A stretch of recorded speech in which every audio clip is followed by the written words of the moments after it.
Surrealism is an artistic movement characterized by questioning what we understand about reality through presenting contradictory or illogical information to someone's senses. Put simply, it's something that defies or warps how we perceive or assume reality to operate, like a painting of a human body unlike anything found on Earth, or recollecting a strange dream you had, where you saw or experienced something you couldn't hope to explain because of how illogical it was. Surrealism covers a wide range of feelings: joy, awe, and even fear. Video games have long flirted and experimented with this concept since their inception, exposing our eyes and ears to strange visuals, unconventional sounds, and uncomfortable ideas that stick with us for years to come.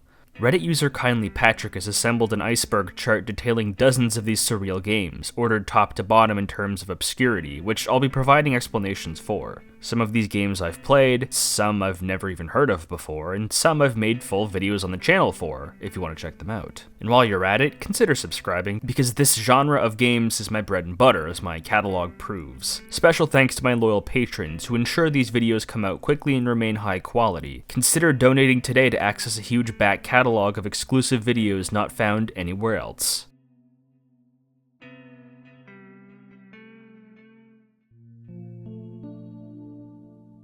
We're above the water in the first tier, so these examples are well known and don't need too much explanation. Katamari Damacy. Katamari Damacy is a series of action puzzle games created by Keita Takahashi for Namco before the Bandai Namco merger, starting on the PS2 and continuing to this day. The story details how the king of all cosmos, this beauty, demands his son, the player, to create more usable matter within the universe for him to not destroy every star in the sky after a night of getting drunk using the Katamari, this sphere you control that allows you to roll up anything smaller than it, adding to its overall circumference. You start small with coins and thumbtacks and grow large enough to roll up people, buildings, and the planet itself. Katamari Damacy is a series that prides itself on being an absurdist parody of Japanese culture made to feel both foreign and funny to people who don't understand it, and it achieves that by blending an extremely unique music tracks, sound design, and confusing visuals to make a very satisfying package. You aren't really supposed to make sense with it, you just have to roll with it. But if you do, you will absolutely have a fun time. It's an absolutely quintessential video game for anyone looking for something that feels distinctly Japanese in that ridiculous, absurd way. Pepsi Man. Have you ever seen a commercial featuring this CGI character screaming at children and handing them bottles of Pepsi? If you have, then you've encountered Pepsi Man, a character created by Pepsi to advertise their pop drink in Japan. He appears like a superhero of sorts, encouraging people to drink Pepsi by sprinting at them at full speed and engaging with their hobbies. In 1999, Pepsi Man got a full video game on the PlayStation 1 released by KID, a now defunct game developer that released the Infinity series of visual novels. The Pepsi Man game is an endless runner, kind of like Subway Surfers, where you make Pepsi Man jump and dodge obstacles and pits, all while obtaining sips of his signature drink. The absurd premise of this CGI character is somehow perfectly translated in this game, and it even has lengthy cutscenes. The whole game is unusual, even outside of being a licensed game for a brand marketing character. Fun fact, the creator of Zero Escape and AI The Somnium Files, Kotaro Uchikoshi, got his start in the video game industry by being the primary artist for this game, which is really funny. Super Mario 64. Mario 64 needs no introduction, but what it does need is some explaining as to why this game is on an Iceberg for Surreal games. Well, just look at it. It was developed in the early years of 3D gaming, and the simplistic designs of the worlds and characters can definitely look jarring compared to the pristine models of today. Mario jumping into paintings, the odd skyboxes of this game, and a lot of the levels just look plain weird and unlike anything the franchise would ever do again. Big Boo's Haunt, Bowser in the Dark World, and Wet Dry World are all stages that make people uncomfortable with their unusual layouts and peculiar atmospheres, the latter one being the subject of countless theories and creepypastas. And I even made an old video on it years ago. There are also plenty of things that outright scare people, like the Unagi eel and the living piano, but perhaps the things people find the most frightening weren't intentional at all. Mario 64 is quite the lonely game. All these environments look like they can host dozens of people, but Mario is almost entirely alone in Peach's castle.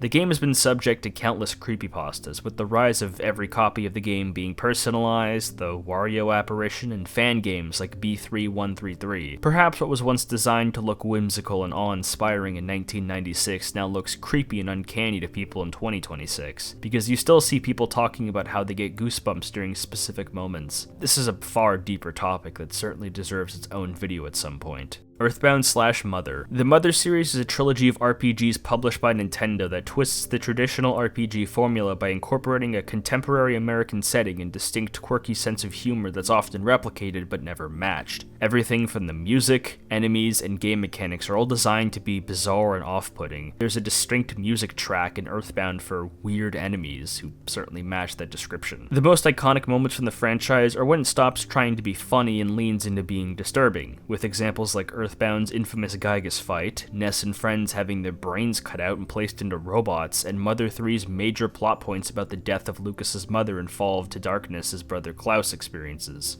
The franchise's main characters are always young boys who experience the uncomfortable parts of their worlds by facing police brutality, violence, cult initiation, and far more, but shying away from more extreme depictions to maintain an E for everyone age rating. Grim Fandango. Grim Fandango is a classic point-and-click adventure game developed by LucasArts and released in 1998. It follows the life of the Grim Reaper private detective Manny Calvera, guiding the souls of the recently deceased into the afterlife. The game is a blend of Latin American culture mixed with classic 1940s and 50s noir films like Casablanca, and uses it to excellent effect to tell dark but witty jokes that sting. The game's surreal nature mostly comes from the contrast of 3D modeled characters on pre-rendered backgrounds, as well as portraying death in the afterlife as something mundane and typical for these characters, because they're just doing their jobs. Manny is a pretty regular guy who has to struggle against the bureaucracy of the underworld. Him being a Grim Reaper is kind of a punishment for something he did in his backstory, so him taking souls is just part of a job rather than something he delights in doing. Death Stranding. Death Stranding is an action game developed by Kojima Productions and released in 2019. It follows Norman Reedus' character working as a sort of delivery man in a post-apocalyptic United States, delivering packages to people on foot while avoiding supernatural entities called beach things, or BTs. The gimmick of the game is having to safely make it to one location to the next by running across massive swaths of completely empty areas, where the only living things out there are out to kill you. You have to manually balance these packages by holding down certain buttons the entire time as to not drop them, so you're constantly stressed out running back and forth. The isolation is the thematic point here. The player is supposed to be alone with their thoughts, just like Norman Reedus is. Since it's a Kojima game, the story is very complicated, convoluted, and pretentious, but there is an appeal to that. LSD Dream Emulator. LSD Dream Emulator is the infamous PS1 exploration game developed by Asmik Ace and spearheaded by legendary Japanese visionary Osamu Sato, who wanted to design a video game without clear objectives or motives, rather preferring a visual feast for the player to explore, and he certainly accomplished that. LSD doesn't actually stand for the drug of the same acronym, but you can be forgiven for assuming so because everything in the game looks like a drug bender gone horribly wrong, Hat Man included. Colors and locations are smashed together, unidentifiable creatures jump after you all the time. The game operates on complete dream logic, which is exactly the point. The game was made as a sort of dream diary, and very few other games have matched this kind of nonsense you'd only see in a dream more than this one, despite their trying. The game's reputation precedes it, inspired countless other games, and remains a cult classic to this day. Darkwood. Darkwood is a Polish survival horror game released in 2019 by Acid Wizard Studios. Like the name suggests, you play as a nameless survivor in a dark forest surrounded by horrific monsters and brutal puzzles that will both test your might and your mind. The game is especially unforgiving and cruel, requiring divine insight to figure out where to go and what to do, and there's never a point where you feel in control or safe. You're constantly sweating bullets because something is chasing you, or you're anticipating something chasing you at any moment. My overview can't really do it justice. It's something best experienced rather than explained. Yume Nikki. Yume Nikki is a 2004 RPG Maker game developed by the anonymous developer Kikiyama. It involves the lonely life of a little girl, Madotsuki, as she catalogs her strange and bizarre dreams in her diary. You start off with a series of doors that take you to different themed locations, like a snow world, darkness world, etc. But you'll soon discover more locations, some that feel comforting and relaxing, while others are incredibly intimate in the most haunting of ways. Yume Nikki means a lot of things to a lot of people, but it's one of the very best games to play if you're feeling stressed, because the unusual scrolling backgrounds and strange NPCs mixed with the simple but gorgeous music tracks create a very relaxing atmosphere to me. Like everyone and their mother, I also have a video on this game. Killer 7. Killer 7 is a 2005 game developed by Capcom that's incredibly hard to define. It's kind of a rail shooter third-person action game, but also exploration game and a puzzle game. It blends genres together to create something wholly original. The premise is that you play as an assassin troupe called the Smith Syndicate, recruited by the US government in an alt-history setting where the internet and plane travel is banned, and you're up against Heaven's Smile, a terrorist group that turns random people into living bombs that detonate specific political targets. The game's story is absolute insanity that comments on world politics, fractured identity, the nature of crime, immortal demons, the cyclical nature of history, and a lot more that I can hardly explain in a couple paragraphs. Just know that people still debate on what exactly it's trying to say. The harsh cell shading immediately stands out and looks like no other game alive. It's a game by esteemed developer Suda51, who makes these introspective, confusing, but thrilling games that feel completely unique. This isn't his last game in the Iceberg, believe me. Myst. Myst is perhaps the most famous adventure game ever made, released in 1993 and developed by the Miller Brothers and Cyan Worlds. There's a whole franchise under the Myst name, but most of the focus goes on the first game, and that's for good reason. Myst basically invented the first-person exploration puzzle game genre, where you play as some guy who gets sucked into this strange and unfamiliar world full of advanced technology and magical books that contain FMV cutscenes that look cheesy today, but were an impressive sight on release. You're trapped in this realm completely alone while you solve puzzles and try and figure out the story, so being isolated in an unfamiliar environment full of early CGI buildings is bound to give a lot of people goosebumps. The exteriors feel hazy, but also a bit charming. The interiors are cramped and claustrophobic, so the game excels at making small buildings and the open-air environments both feel strange, because the player isn't really supposed to be here. He's exploring the ruins of a long-lost civilization, inspired an unfathomable amount of games, some of which are on this very Iceberg. Hylics. Hylics is an RPG series developed by Mason Linderoth that started on RPG Maker, then on Unity for the sequel. The game combines rough claymation for the characters and environments with harsh dithering overlaid to give everything a very disjointed, gangly appearance. The story of this series is barely comprehensible because most of the dialogue in the first game is randomly generated, contributing to the nonsensical absurdism Hylics revels in. You play as this man, Wayne, who is part of a hive mind species of Waynes on his quest to destroy the King of the Moon, Gibby. They've been locked in a cycle for countless years with no end in sight, but Wayne does make a few friends along the way that can join his party. They cast magical spells by flexing and rotating their hands in battle. The whole franchise is deeply psychedelic, from its visuals and to its phenomenal soundtracks, which I highly recommend. If you know what Hylics is, there's a pretty good chances for my video on it. Silent Hill. Silent Hill is one of the most famous survival horror franchises to this day, right behind Resident Evil. It takes on a far more distinct psychological aspect, where the monsters and environments deeply reflect the troubled mental statuses of the characters. It's an ongoing franchise, but each entry does feel unique from the last, with something new to offer. Silent Hill 1, 3, Origins, and Homecoming are all focused on the explorations of a disturbing cult attempting to birth God into the world, and want the player to actively feel terrified of the dark and of being chased. Silent Hill 2, 4, and Downpour are much more personal and disturbing stories. They're far more disconnected from any overarching plots and focus on individual character struggles and narratives. All of these games are absolutely worth a play and bring something new to the table, with entries like 2 and 3 not only being considered some of the best horror games ever made, but best video games, period.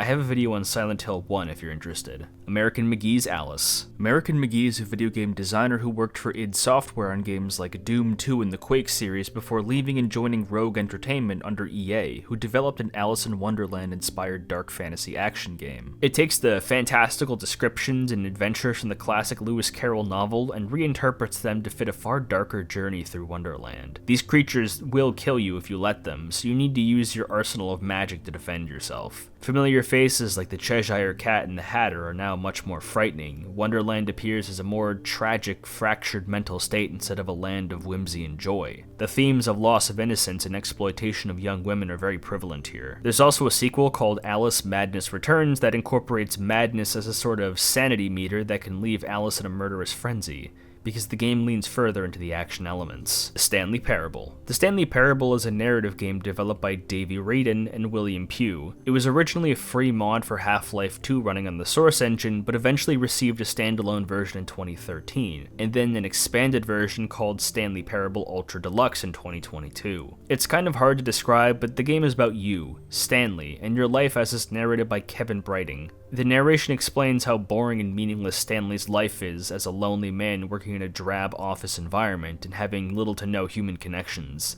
all told with classic dry British humor. You're given specific instructions from the narration on how to play, but you're free to explore and find alternative ways to progress or die, leading to just one of the 40 available endings as of Ultra Deluxe, which can be tracked on a flowchart before you can get put back at square one. The game kind of plays like a Charles Bukowski novel, where the drabness of everyday life is accentuated by the futility of trying to escape the narration, so to speak. For that reason, it almost entirely takes place inside cold, empty interiors like office spaces, hallways, factories, etc.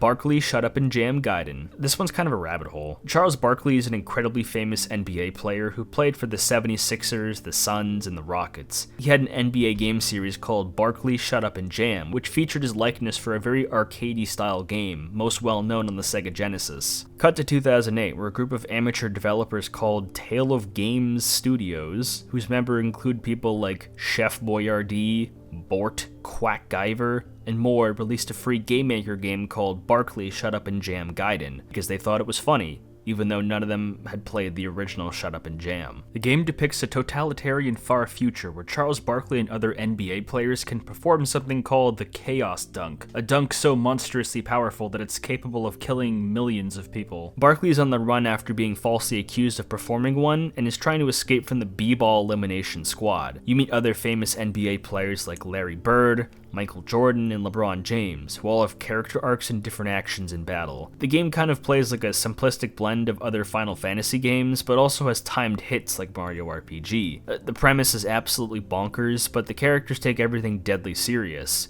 so the contrast is wonderfully maintained. There was supposed to be a sequel called That, which even got a Kickstarter, but the game never came out, with only a demo eking its way onto the internet even after the Kickstarter raised $100,000. Kinda seems like everyone who donated got scammed. It's actually kind of hard to play this right now since all the regular download links are missing. You'll have to find a copy floating around somewhere on the Internet Archive. Chef Boyardee himself was an incredibly interesting figure. He was an early YouTuber who created a ton of legendary animated videos for Dilbert, but his channel was completely deleted in 2014. He remains remembered through archives, but this entire story made my head spin, so I suggest you look into this one. Also, he wrote Katana Zero, which is really funny. Hotline Miami. Hotline Miami is a duology of games developed by Denaton Games and published by Devolver Digital. Both games are top-down action games involving the main character breaking into a building and killing everyone in sight with a variety of weapons. But you die from a single bullet, requiring strategy to kill everyone without getting one-tapped. The series incorporates themes like the nature of violence and vigilantism, identity, the romanticization of being a masked edgelord bashing drug dealers' brains in, because people tend to take it the wrong way and look really stupid when they try and do that. It leans really hard into the vaporwave aesthetic, with harsh neon colors and overlaid text frying your eyes as you drink in the opulent Miami area. The second game is a lot more controversial than the first because it sort of makes fun of people who didn't understand the first game's message, and there's this insane plot about drug smuggling and a Cold War going hot between America and Russia.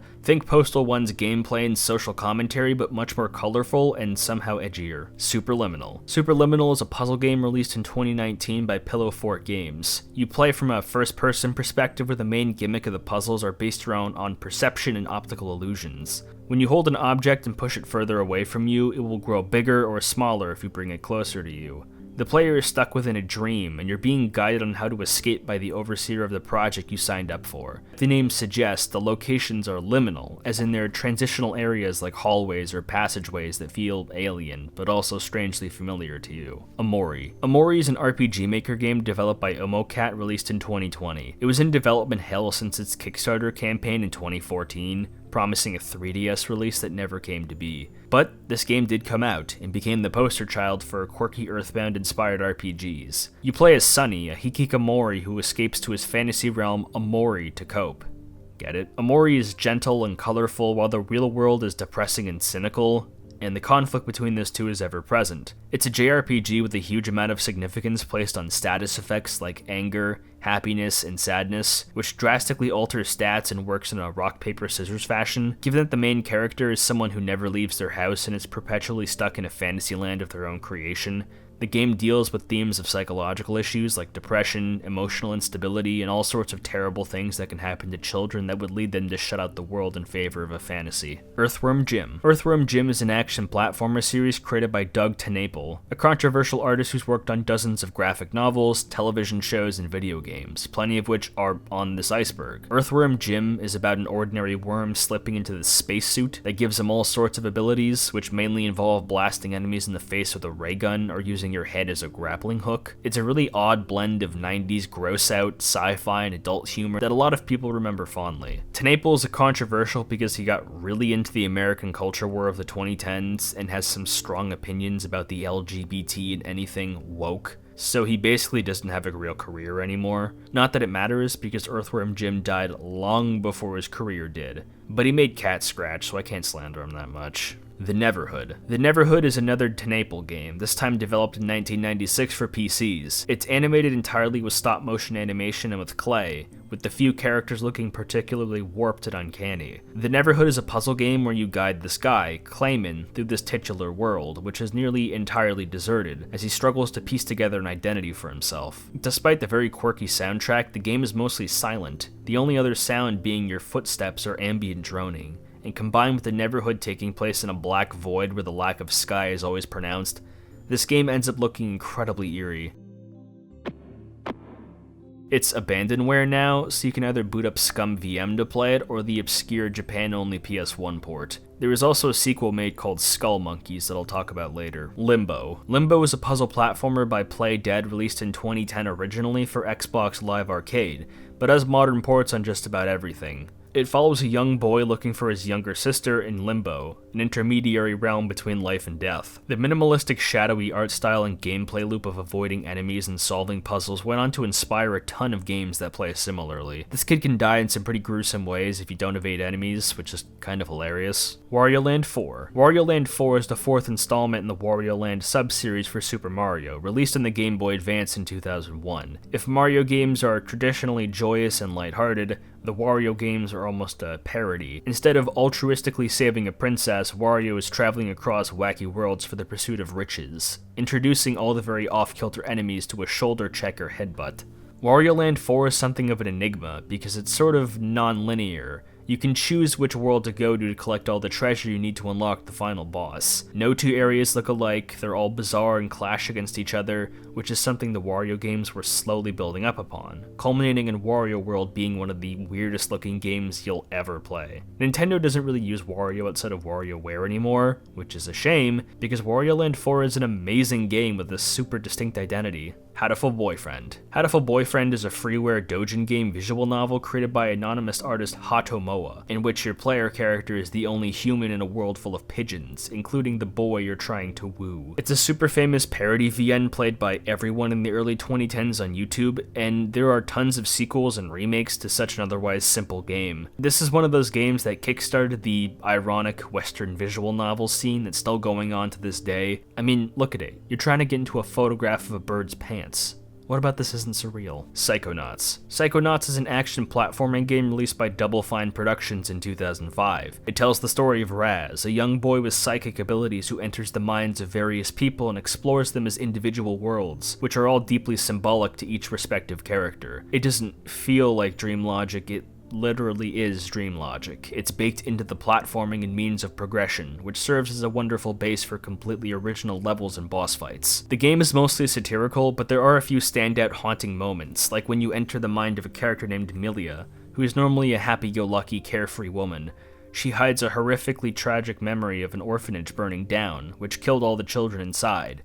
She was their caretaker, and despite how much she tries to repress it, their groans of agony still haunt her mind. This game finally got a sequel in 2021, 16 years later. Alan Wake. Alan Wake is a series of survival horror games developed by Remedy Entertainment first in 2010 for the Xbox 360, but as a port on modern consoles. It follows the mind-bending adventures of the titular character, Alan Wake, a writer who booked himself a vacation in the sleepy town of Bright Falls, Washington. His wife vanishes early on, and he frequently falls into an alternate version of the town where the townspeople appear as violent shadows, only capable of being dispatched by light. Alan questions what is real and what isn't, because he keeps finding pages of a horror story he swears he didn't write, which begin to rapidly predict the unfolding future. It presents itself as a sort of horror miniseries with gameplay segments chopped up as episodes with recaps and titles.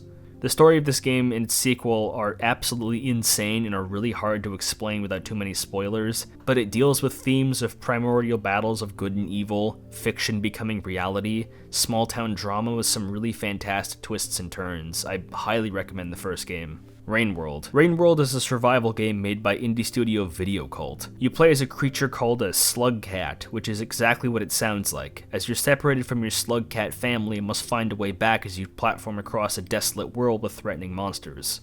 You're basically on the bottom of the food chain, and everything is out to get you, so the feeling of being a defenseless creature against a world so hostile is ever present, but it has such a visually opulent art style to counterbalance the constant panic. You have to scout for food and shelter, because the rain in Rainworld is deadly. The world is also procedurally generated, so there's no easy way to simply look up where to go. It's quite similar to Stray. The feeling of being an animal lost in the breadth of a world you don't quite understand is strong here. Parappa/Unjammer Lammy. Parappa the Rapper is a rhythm game for the PS1 developed by Nana Osha. It follows the life of Parappa, a white dog rapper, as he tries to woo his crush by the end of the journey. The gameplay is extremely simple, just press the buttons at the correct time to maintain rhythm, but what sets the game apart is its overwhelming visual style and quality music. Parappa has 2D characters and colorful 3D environments, and the way they bounce and stretch to convey emotions and body language is really stellar. The character designs are all extremely varied and unique, ranging from anthro animals to that onion guy.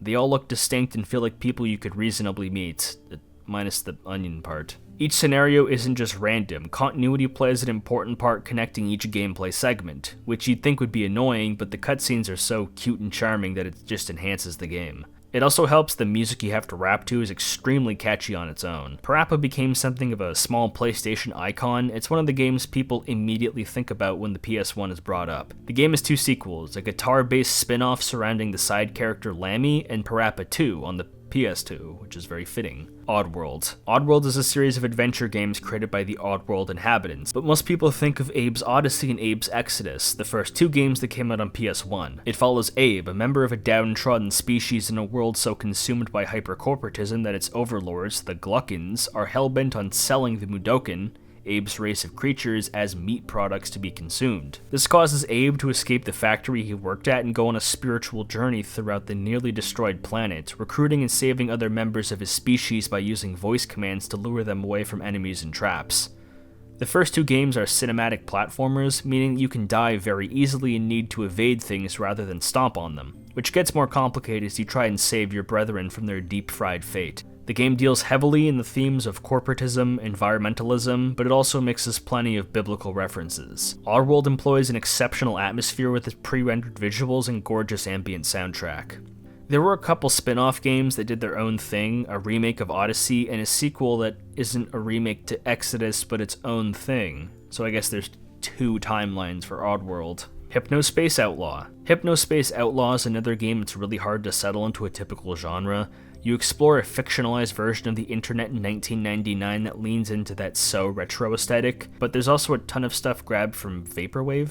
You work for a company that employs people to basically act as paid Reddit mods for the entire internet and destroy content deemed inappropriate, like viruses and cyberbullying, done through completing puzzles. There's a larger story at play, but the game is mostly dicking around a computer jumping up from web pages. It has a boomer shooter spin-off called Slayers X, and there was supposed to be a sequel called Dream Settler, but it was officially cancelled in 2025. A lot of Kickstarter projects never pan out, eh? Nights into Dreams. Nights into Dreams is an action game developed by Sega for the Sega Saturn in 1996. The gameplay is really odd, so I'll try my best to simplify it. You play as the gender-ambiguous Knights, a member of a race of creatures that exist in the land of dreams, trying to defeat the evil wizard Wiseman, who threatens the land by turning dreams into nightmares. It's kind of an arcadey flying game. You fly in either 2D or 3D while collecting orbs and flying through rings in quick succession for several laps under a strict time limit. Knights makes great use of the underrated Saturn's technological capabilities. It's phenomenal looking for 1996. Given that the game takes place in Dreamland, it's going to carry that trademark weird look. But Knights themselves is perhaps the strangest thing of all. A flying, dreamy Harlequin. The controls are a little wonky on the Saturn version, but this game has a pretty serious cult following. The backgrounds all feel kind of like those psychedelic extra zones in the first Sonic game. It's a neat translation.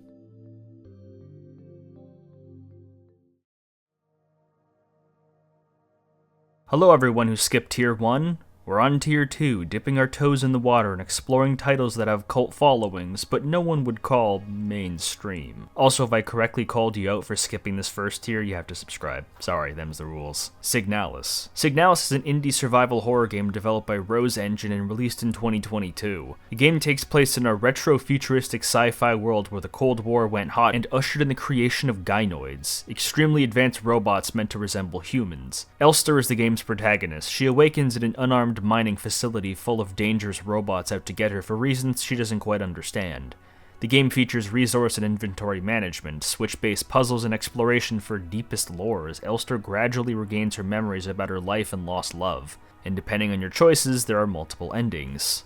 It's very Resi-inspired, with safe rooms that allow for saving and item storage for later use. There's a ton of deepest lore about the alternate history timeline the game takes place in for those who are curious. Monster Party. Monster Party is a platforming game released on the NES in 1989 by Human Entertainment, the same devs as the Clock Tower series. You play as a young boy named Mark, who gets abducted by the alien Bert to go save his home planet from evil monsters. The game is designed to be one massive cheesy parody of classic horror films and features all sorts of references to monsters both big and small, all of which you need to clobber with your bat in order to progress. Mark can temporarily transform into Bert through the use of pills he finds by killing enemies, for an alternate gameplay style. All of the enemies just look really peculiar. The levels include locations like a haunted house, the pyramids, and some kind of evil fever dream in the first level. It's really cool that the NES had a game designed to look this gruesome on it, far before horror was really a video game genre. I highly recommend you play Monster Party at least once. It has an incredibly chaotic aesthetic that few games can match, despite being an NES game. Pathologic. Pathologic is a horror game series by Russian studio Iceberg Lodge. The first game is about a deadly magical plague wreaking havoc on this small town out in the countryside, where regardless of our choice of the three protagonists, must be cured by one of them. The game operates on a time limit where time progresses no matter what, which means if you don't complete any of the given side quests, then you simply have to deal with the consequences. It deals tremendously with the human desperation and depression of the townspeople, who are all in various stages of misery and pain, with some of them actively trying to get you killed or manipulate you for their own purposes. It's kind of like an immersive sim game, where the town hub is intricately detailed with rich NPCs and locations. But in the context of a horror game, like a weird blend of Thief and Amnesia, since it's an Eastern European game, it captures that bleak, miserable feeling quite well. There's a lot more going on than that, but the HD re-release of the first game is extremely cheap, and there's 2 sequels, so it has a strong following. You can check it out. Feel the Magic XYXX. Feel the Magic is a baffling Nintendo DS game developed by the Sonic team that involves you rubbing young women's bellies. If that wasn't crazy enough, its European title is Project Rub. Oh dear. It kind of plays like a WarioWare game involving you performing various action with the DS's stylus pen to complete minigames. All of the characters are rendered in these silhouettes, including the Rub Rabbits. Women in bunny suits who are trying to help you woo a girl you like. There's a loose narrative connecting all of these things, and most of the minigames look pretty tame, but every once in a while you get thrown a gooner one, so make of that what you will. Rez. Rez is a rail shooter game developed by Sega and released for the Dreamcast in 2001 and later the PS2. You control a wireframe man in a wireframe world rotating the analog stick to hit targets in the air timed to music, kind of like a primitive precursor to Osu. Seems simple, but there's a massive Wikipedia page detailing the expansive design process. Also, because it's Sega, the music is fantastic. Tulip.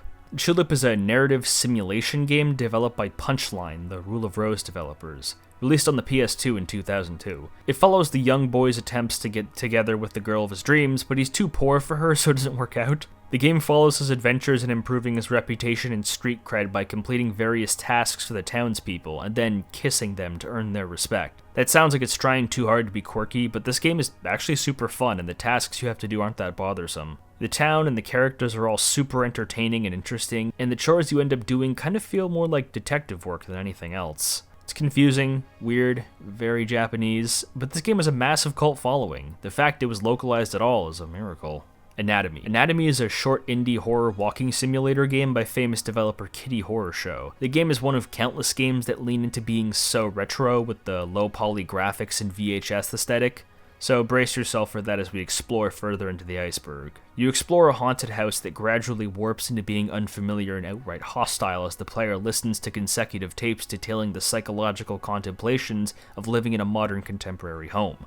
Gregory Horror Show. Gregory Horror Show was a horror cartoon created by Naomi Iwata that detailed a mysterious Gregory Hotel full of unusual creatures and lost souls. It was CGI animated with a super unique papercraft style that really stood out amongst the crowd, and Capcom made a video game about that show for the PS2 in 2003. It's essentially baby's first Resi game, involving the player searching for lost souls stuck in bottles while avoiding hotel guests and solving puzzles. But the way Capcom so flawlessly adapted the show's art style is really special. It's a crime against humanity that this game never came out in North America, nor has it ever seen a re-release. The scariest thing of all is having to pay second-hand market prices if you want a copy of this. Oh my. Deadly Premonition. Deadly Premonition is a survival horror game created by Access Games and helmed by the esteemed video game developer Swery, who makes a ton of very surreal and interesting games, with Deadly Premonition being his most famous. You play as Francis York Morgan, FBI agent recently stranded in the town of Greenvale, Washington, attempting to solve the murder of a young woman in town. It's an open-world game that places a ton of importance on simulation events like hunger, cleanliness, and physically driving around town interacting with varied NPCs. The horror aspect comes in when Morgan explores certain parts of town and is accosted by apparitions and creatures he needs to dispatch by shooting them in specific segments. The presentation of this game is awful, with absurd cutscene direction and laughable character models that frequently break trying to convey basic emotion and dialogue. The tone metronomes between deadly serious and sitcom nonsense, but the actual narrative unfolded in the town is genuinely well written and incredibly interesting. So the clash of everything looking and sounding really dumb while the characters take the situation dead seriously somehow makes it work to craft a really standout but incredibly janky and flawed game. It was originally released on the Xbox 360 in 2010, then it got a PS3 port and a god-awful PC port, and then finally a re-release on Switch. I recommend the Switch or Xbox version, just stay far away from the one on Steam. There's a sequel to this game that came out in 2020, and apparently it does everything the first game did, but way worse, which sounds like something I need to check out at post-haste. Elite Beat Agents. Man, rhythm games really just tend to look absurd, don't they? Elite Beat Agents is a rhythm game for the Nintendo DS developed by INIS in 2006. I already made a joke about Osu, but wow, this game is quite literally just Osu. The story involves this elite squadron, the titular agents, motivating people around the world with their epic song and dance routines. Succeed and you motivate the person with whatever problem they have. Fail and they fail at their particular goal. It's cheesy, completely over the top, and its soundtrack is made up of altered licensed songs like ABC by the Jackson 5, YMCA by the Village People, Highway Star by Deep Purple, and a lot more. This game actually didn't come out in Japan, despite being based on a Japanese property. Broken Reality. Broken Reality is a puzzle exploration game created by Dynamic Media Triad, released on Steam and itch.io in 2018. You walk around a world inspired by early internet culture dipped in acid, and the game's NPCs and puzzles all reflect that feeling. It's short, but very memorable and alluring for what it is. Cryostasis: Sleep of Reason. Cryostasis is a very obscure FPS horror game developed by the now defunct Ukrainian team Action Forms in 2009. Your player character explores an abandoned ship stuck in the Arctic and is quickly pursued by the mutated and monstrous former crew. What seems like a standard action horror shooter set in dark, cold corridors with generic monsters very quickly becomes cerebral as your character's psychic abilities manifest, allowing him to not only see snippets of what unfolded in the ship prior to his arrival, but outright interfere with history to slowly piece together a bigger story. What that means is that it's a pretty standard shooter game until you're thrust into a cutscene where you have to change history by pressing a button or something that opens a previously sealed path. It's a 2000s PC game released by Ukrainians, so of course it's extremely buggy and hard to find. It definitely looks like Eurojank, and I really wish there was a more convenient way to play it, because the premise alone kind of reminds me of Prey, which is only a good thing. Space Funeral. Space Funeral is an RPG Maker game released in 2010 by indie developer The Catamites. Trying to describe Space Funeral at all is kind of pointless because the game operates like a self-aware parody of an RPG Maker game, chock full of nonsense the developer thought was funny. The story boils down to this boy, Philip, realizing that the entire world has been corrupted, turning everything into a violent, bloody mess. Together with your companion Leghorse, a former prince who's been turned into a bundle of tied-together limbs, you have to figure out why the world went so wrong. It's a hilarious mess of classic RPG mechanics and locations that does not take itself seriously whatsoever, and it spawned countless fan sequels. I have a larger video on the game if you're curious. Trip World. Trip World is a 1992 original Game Boy platformer released by Sunsoft. It reminds me a lot of the older Kirby games. The protagonist kind of acts like Kirby a bit too. He can shapeshift into various forms depending on the situation. The world of Trip World has been turned all topsy-turvy because the magical flower holding the world together has gone missing, causing the inhabitants to go insane and become violent. Anodyne. Anodyne is an indie adventure game made by Analgesic? I don't know how to pronounce that. Analgesic Productions, released in PC in 2013. It takes heavy inspiration from the early Zelda games, being a top-down adventure game where our main hero has to explore a strange land full of wonder and danger with various dungeons to clear. The music is particularly spellbinding, using a lot of gentle string instruments to craft a soft and delicate soundtrack to slay monsters to. Paratopic. Paratopic is a horror game developed by Arbitrary Metric, great name, released in 2018 for the PC, then consoles in 2019. It's another game doing the retro PSX look, but Paratopic does it exceptionally well. You must travel on foot and on car through this empty, smoggy city, speaking to delusional and strange NPCs who are all in their own cocktails of insanity and stoicism. With dialogue that feels kind of realistic, but incredibly off-putting. Anything coming from this guy's mouth is bound to be horrifying.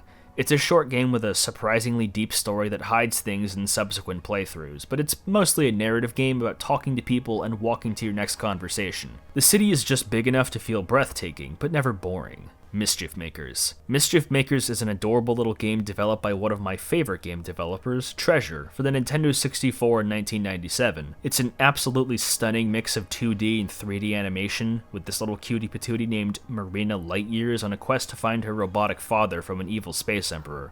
Come on, look at this. Do I really need to explain why this looks surreal? All the blocks have faces. Harvester is an FMV point-and-click horror game made by Gilbert Austin and DigiEffects Interactive, released in 1996. You play as Steve Mason, a teenager who finds himself in the completely insane town of 1950s Harvest, and the only people who seem to know what's going on are in the mysterious Lodge, who pressure Steve into committing increasingly more disorderly and violent tasks. Harvester is a viciously cruel and gory game that goes so off the wall with its social commentary and the contemplations of violence in suburbia, and how it shapes America as a nation, that it wraps around into being hilarious. A very delicate tone that you can see all over the incredibly hammy FMV cutscenes, like the sheriff crying after finding a corpse, while also eating cherry pie. There are so many ways you can horribly maim people, or get maimed yourself, while the character sprites, being really low-quality screenshots and video clips, clumsily overlay the 3D modeled backgrounds. Fever Dream is something you'll be hearing a lot throughout this video, but Harvester is one of the oldest and easily one of the funniest examples of that. It's pure janky nonsense. By that I mean the game kinda sucks, but it's so absurd, and sometimes the social commentary is genuinely quite smart.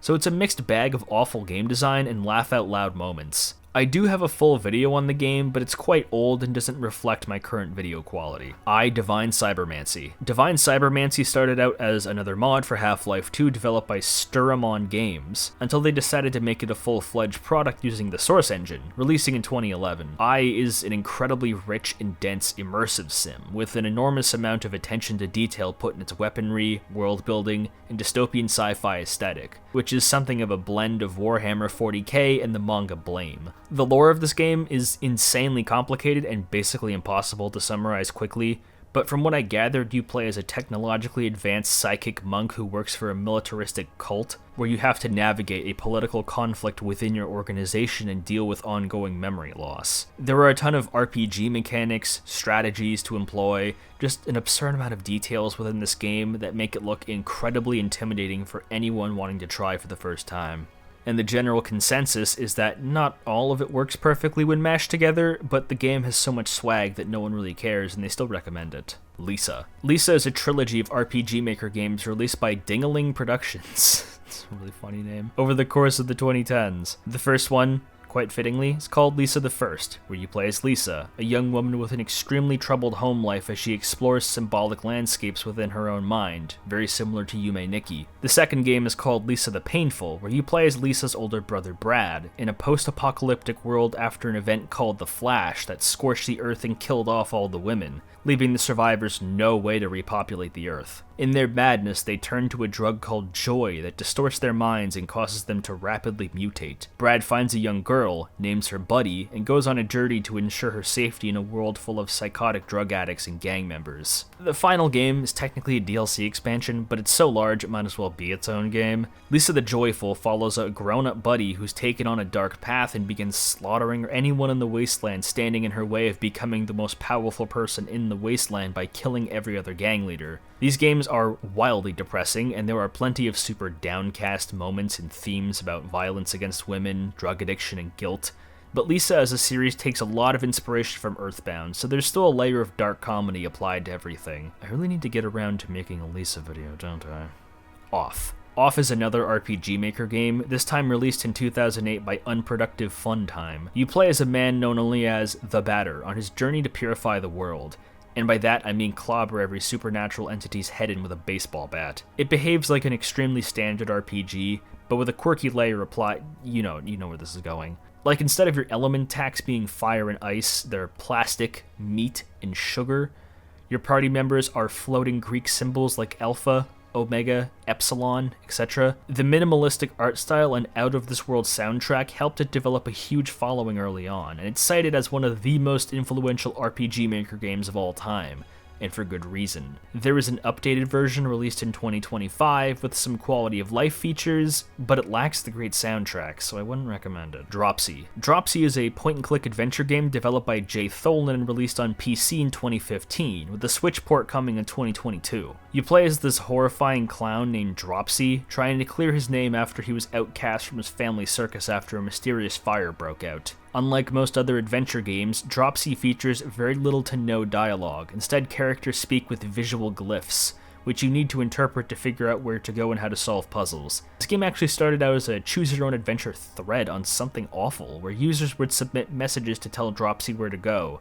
Kind of like Problem Sleuth back in the day, if anyone remembers that. Seaman. Seaman is a series of virtual pet games developed by Sega in 1999. First on the Dreamcast, then later on the PS2. You had to raise a creature called a seaman, a fish with a human head, by maintaining its aquarium at the correct temperature, feeding it at the right times, and watching it during its extensive and bizarre life cycle, which is all operated on real-time hours, so you will be spending a ton of time manually heating an aquarium. The seaman itself is the star of the show, because it's capable of human speech and likes to talk. A lot. And he's a huge dick. You humans are going to get lazier and less mobile, and forget how to deal with each other face to face. The Dreamcast microphone is an add-on that you can use to sort of communicate with it, asking it questions or screaming at it. The remarkable level of polish and presentation is what really carries this game from being gimmicky to something special. The Seamen are naturally quick-witted and sarcastic, but the game goes into excruciating depth about the history and significance of these creatures and your earnest responsibility to care for them. Plus, the whole thing is narrated by Leonard Nimoy. Sanitarium. Sanitarium is a classic horror point-and-click game by Dreamforge Intratainment in 1998. You play as Max, an amnesiac so scarred from a car accident that he can barely recall anything from his own life. And with his face all wrapped in gauze, you don't even get to see what he looks like. He's been condemned to a dilapidated sanitarium, a special kind of medical facility meant to quarantine specific afflictions. What's real and what's purely a figment of Max's delusional mind is immediately questioned because the sanitary is inhabited by robotic insects, Aztec gods, and fictional superheroes from Max's childhood. The real patients and doctors of the sanitarium are blended with these characters, reflecting Max's upbringing, personal feelings of guilt and responsibility, and a greater conspiracy at play involving a deadly ongoing disease and the investigations of the car crash Max was involved in that sent him to the sanitarium in the first place. You really delve deep into this character's psychological state in a way that most games are simply too afraid to do. This game is fantastic, and I highly recommend it for any fans of PC adventure games, or horror games in general. Scorn. Scorn is a survival horror game made by Ebb Software and released in 2002. There are some light combat and exploration elements, but it's mostly a narrative-based puzzle game which takes massive inspiration from the artwork of H.R. Geiger and Beksinski. Geiger's art combines social taboos with grotesque blending of flesh, metal, and eroticism, and Beksinski's paintings often featured morbid depictions of architecture and human corruption. So much of the game's moist, fleshy landscapes and harrowing sound design borrows from those creative inspirations. Scorn is pretty short, but it's a really wonderful example of body horror. But it can be kind of boring at times because it's sort of a glossed up walking simulator. Moon Remix. Moon Remix is an anti-RPG developed by Love Delict for the PS1 in 1997. It's called an anti-RPG because you don't really play as the hero of the story, but as a side character who simply lives in the world that the hero is in, if that makes sense. There's a lot more to it than that, but I don't want to spoil what really happens. Imagine you're playing as one of those nameless townfolk NPC characters in the first village just watching the hero do stuff on the sidelines. Except the hero of this game is anything but. The hero wreaks havoc on the world by killing countless creatures and ransacking homes because the hero is being controlled by a guy in the real world who is simply playing an RPG. It takes classic game design tropes and takes them seriously within the world. NPCs have set schedules and unique personalities, they react to the hero's misdeeds with unique dialogue.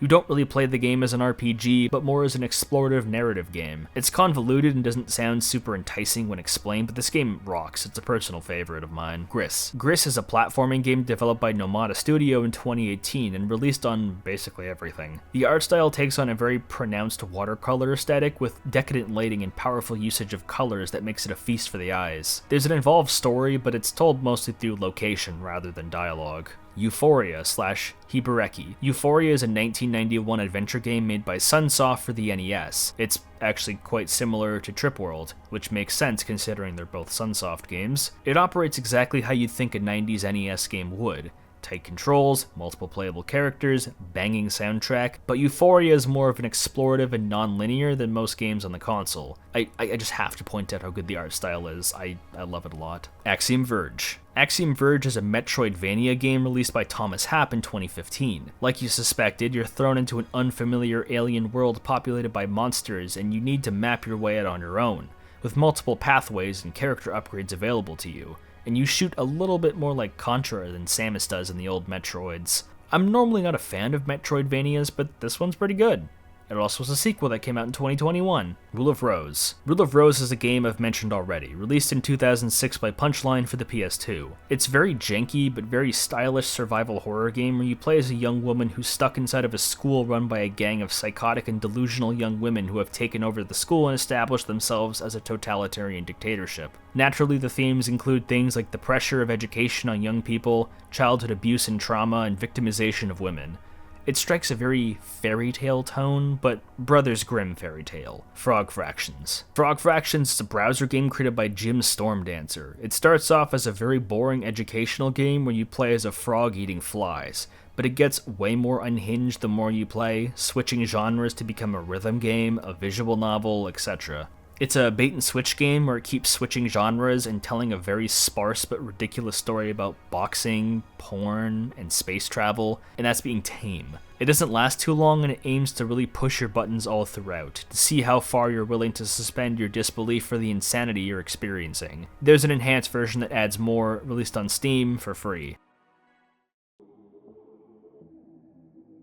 Now we're quite submerged in the water. From this point on, we've officially left the games most people know and are instead exploring games only spoken of by enthusiasts. Some you may recognize, but many you likely won't. Jumping Flash. Jumping Flash is a platform FPS game published by Sony in 1995. Given that it's a 3D FPS game from '95, the models look extremely primitive by today's standards. But the actual gameplay, involving you leaping up in the air and pelting foes with laser blasts, holds up quite strongly today. The controls are surprisingly tight. It's sometimes hard to tell exactly what you're looking at because the HUD is incredibly cluttered, but I'll be damned if it isn't a pretty good time capsule for a different period. Gitaroo Man. Gitaroo Man is yet another rhythm game developed by INIS for the PS2 in 2001. The best way I can describe this game is that it's an adaptation of an Osamu Tezuka manga that doesn't exist. The models kind of look like something he'd draw and all feels like a particularly obscure Astro Boy series. It's a very action-packed story involving an alien empire invading Earth and a coming-of-age story for U1, the game's protagonist. It kind of makes my head spin, but U1 shreds the guitar, so it works out just fine. Chowaniki. Chowaniki is a series of shmup games spanning decades in various consoles by Maisaya. It's a gag series where the core gag is homoeroticism, with comically muscular men posing and flexing shoved into every aspect of the series to poke fun at bodybuilding and gym rats, which I feel is pretty self-explanatory. Making fun of gym bros by calling them gay is pretty common in Japan, and there are a ton of games once you start specifically looking for that style of humor. Who's Lila? Who's Lila is a lot to take in at once.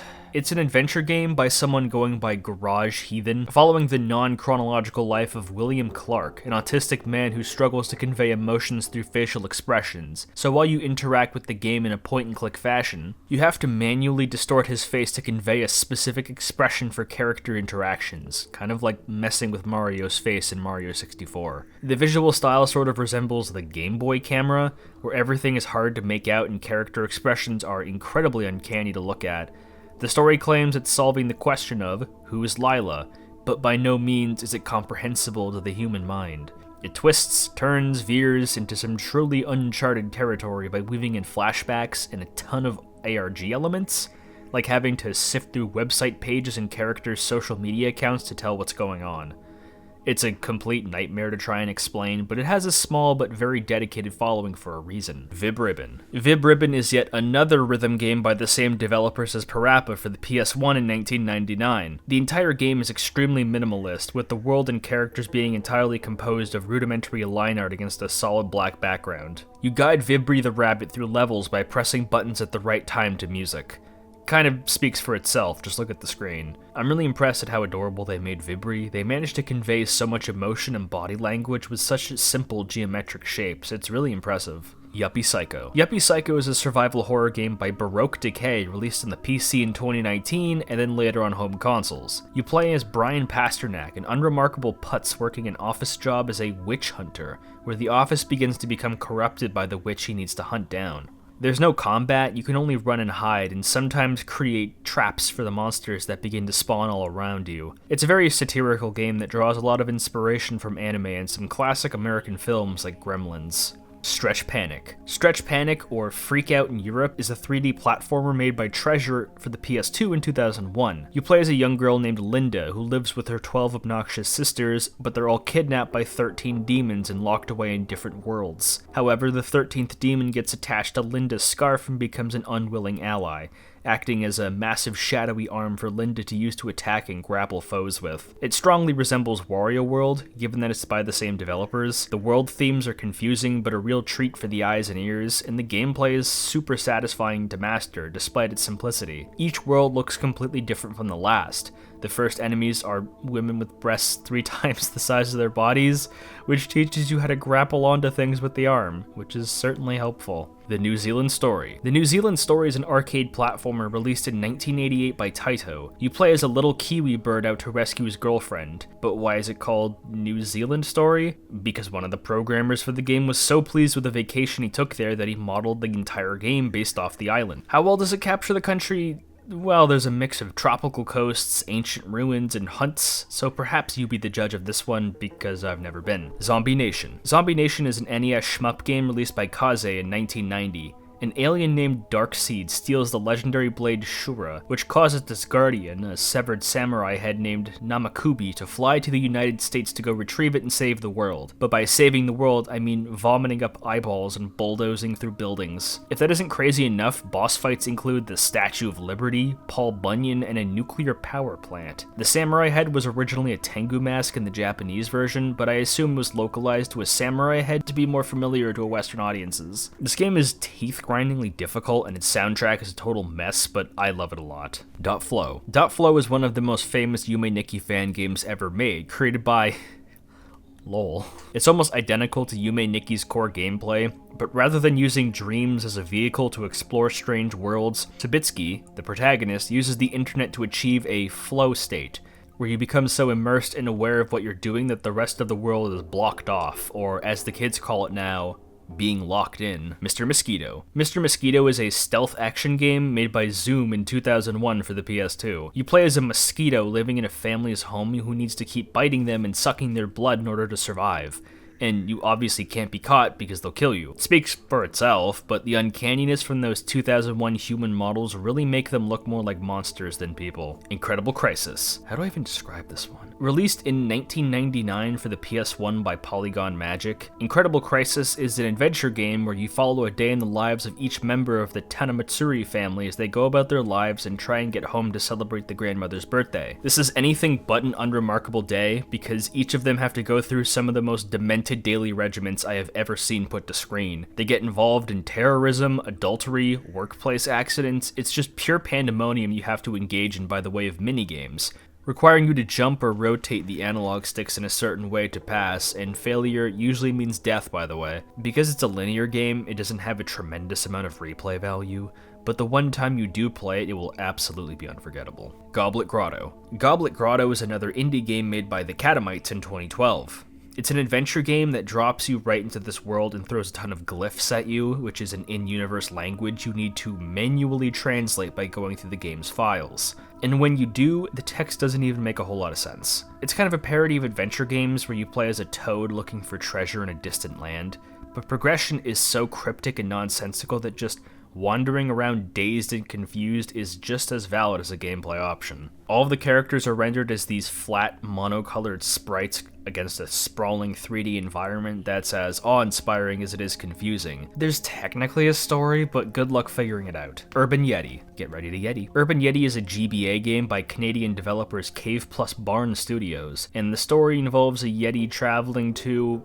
I think Toronto, to find a female Yeti to mate with. The game has a mission structure, but kind of plays like the older GTA games, being top-down and having you travel across the city, but the oddities are the details the game keeps track of. Most NPCs will try and murder you on sight, so you need to avoid them. The game keeps track of how many car accidents you've caused, the mini-games including stuff like playing sports. You need to earn money in order to cross bridge tolls. There's a day and night system for some reason. There is a shocking amount of poorly programmed mechanics with offbeat presentation that all intersect to make what normally would have been an unremarkable adventure into a drug-fueled immersive sim. The sim being Yeti. This is the first Yeti-like game, and I actively await the arrival of other Yeti-likes. Jazzpunk. Jazzpunk is a 2014 comedy-adventure game by Necrophone Games that involves your player character exploring a sprawling city full of characters who all look like they belong in a bathroom sign. You're a detective of sorts who uses all sorts of wacky gadgets to solve mysteries inside of an alternate reality setting where the Cold War went hot. But instead of a bleak war drama, you're participating in a Leslie Nielsen comedy movie. So imagine Naked Gun, but taking place in a city that looks like a million 3D backgrounds mashed together. Giftopia. There isn't a ton of information about this one in English, so bear with me. Giftopia is a 2003 GameCube game made by Skip, who was one of the several offshoots of Love to Lick, like Punchline was. The game plays similarly to Animal Crossing in that you have to do all sorts of household and domestic tasks to pay off an enormous debt to law enforcement. There's more involved simulation aspects like a hunger and curfew system, but it looks pretty cute. The game never got released outside of Japan, which is a shame. Bioforce Ape. The backstory behind this one is complicated, so strap in. Bioforce Ape was an NES game in development in the early 90s by obscure company Seta. The game was cancelled for unknown reasons, and all development was halted, even though there was plenty of screenshots for what looked like a complete game in Nintendo Power magazines. No one knew what came of the game, or even if it was real, until 2005. There's a forum called Digital Press where people discuss topics like this, and someone going by Paul Brown suddenly made a thread about the fabled Bioforce Ape game, showcasing never-before-seen, baffling screenshots of the game, along with a photo of the apparent prototype cartridge. People urged Paul to either sell the cart and make bank, or dump the ROM. But Paul decided to pick option number 3. He smashed the cart to bits.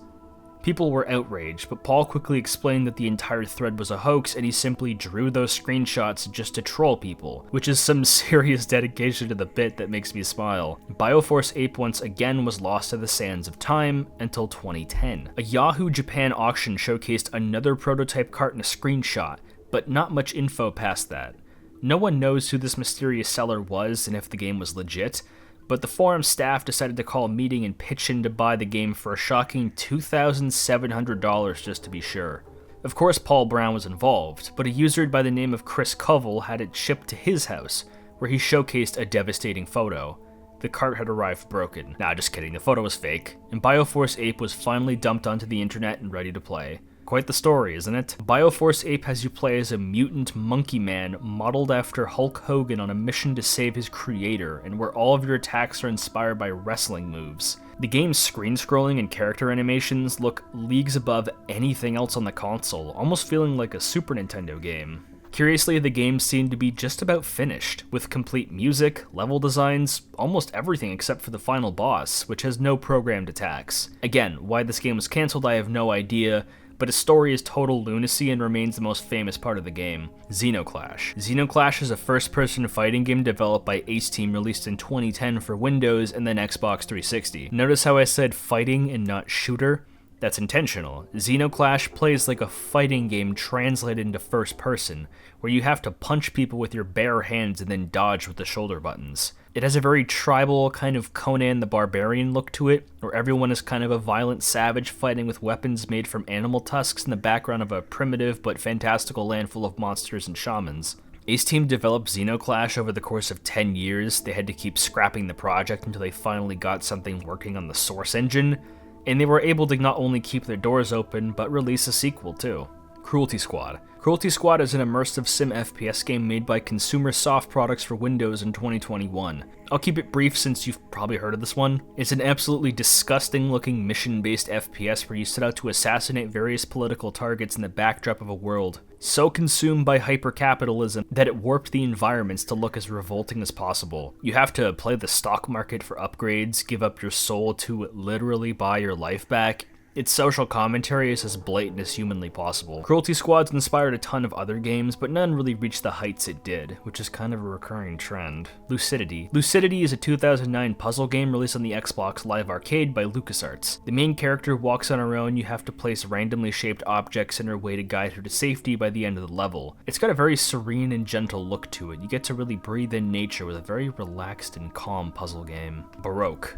Baroque is a 1998 action roguelike game on the Sega Saturn developed by Sting. You awake as an amnesiac in a post-apocalyptic world full of demonic monsters and angels, and you're simply told to climb the nerve tower, this colossal structure, to find out what's going on. Combat is all in first person, and you have to scavenge for weaponry and items, and if you die, you die. You have to start all the way back from the beginning. Baroque has an incredibly oppressive atmosphere where biblical concepts of sin and damnation are constantly looming throughout your journey. All of the NPCs look tortured and depressed, they lack names, and the entire vibe is inherently hostile. The music is harshly industrial and ambient. There's no comfort to be found anywhere in this game. It has ports to PS2 and Wii that turn it into a third-person action game instead of first-person, so I'd stick with the Saturn original, which recently got a, non-translated, port to Switch as of this year. The Saturn version does have a fan translation though. Machinarium. Machinarium is a 2009 puzzle game released on PC by Amanita Design. You play as this adorable little robot named Yosef as he travels throughout the remnants of the world and interacts with other robots, who are usually scheming in a conspiracy or just trying to kill him.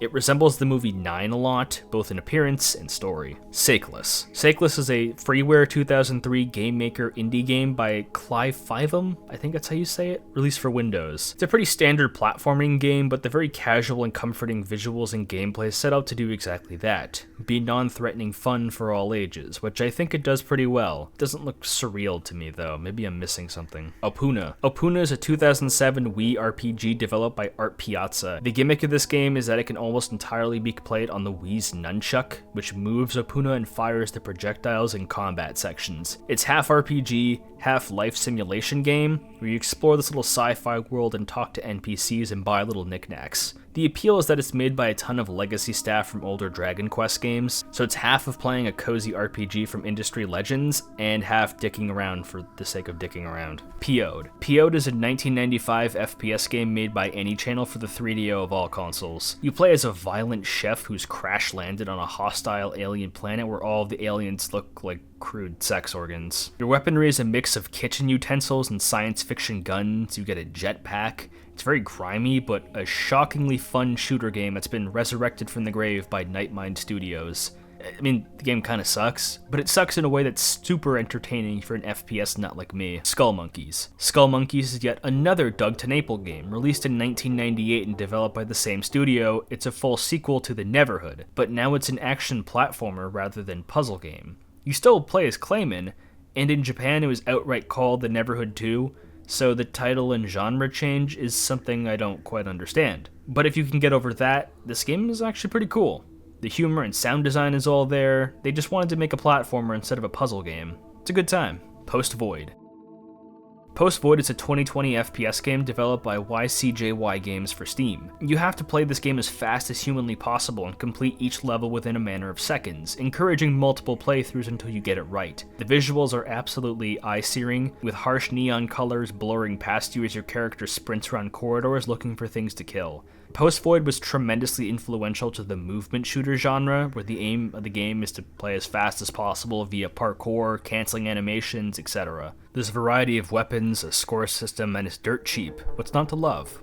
Samarost. Samarost is also a game by Animated Design, but instead of being science fiction, it leans harshly into the opposite direction by having everything be manipulated photos of nature. Trees, grass, mountains, all these photographs are warped to make obstacles and environments, which gets under my skin a little bit. Samarost is actually a trilogy of games rather than just one, with the latest entry applying so much rendering and detail to the photos that they barely even look like photographs at all. Very impressive.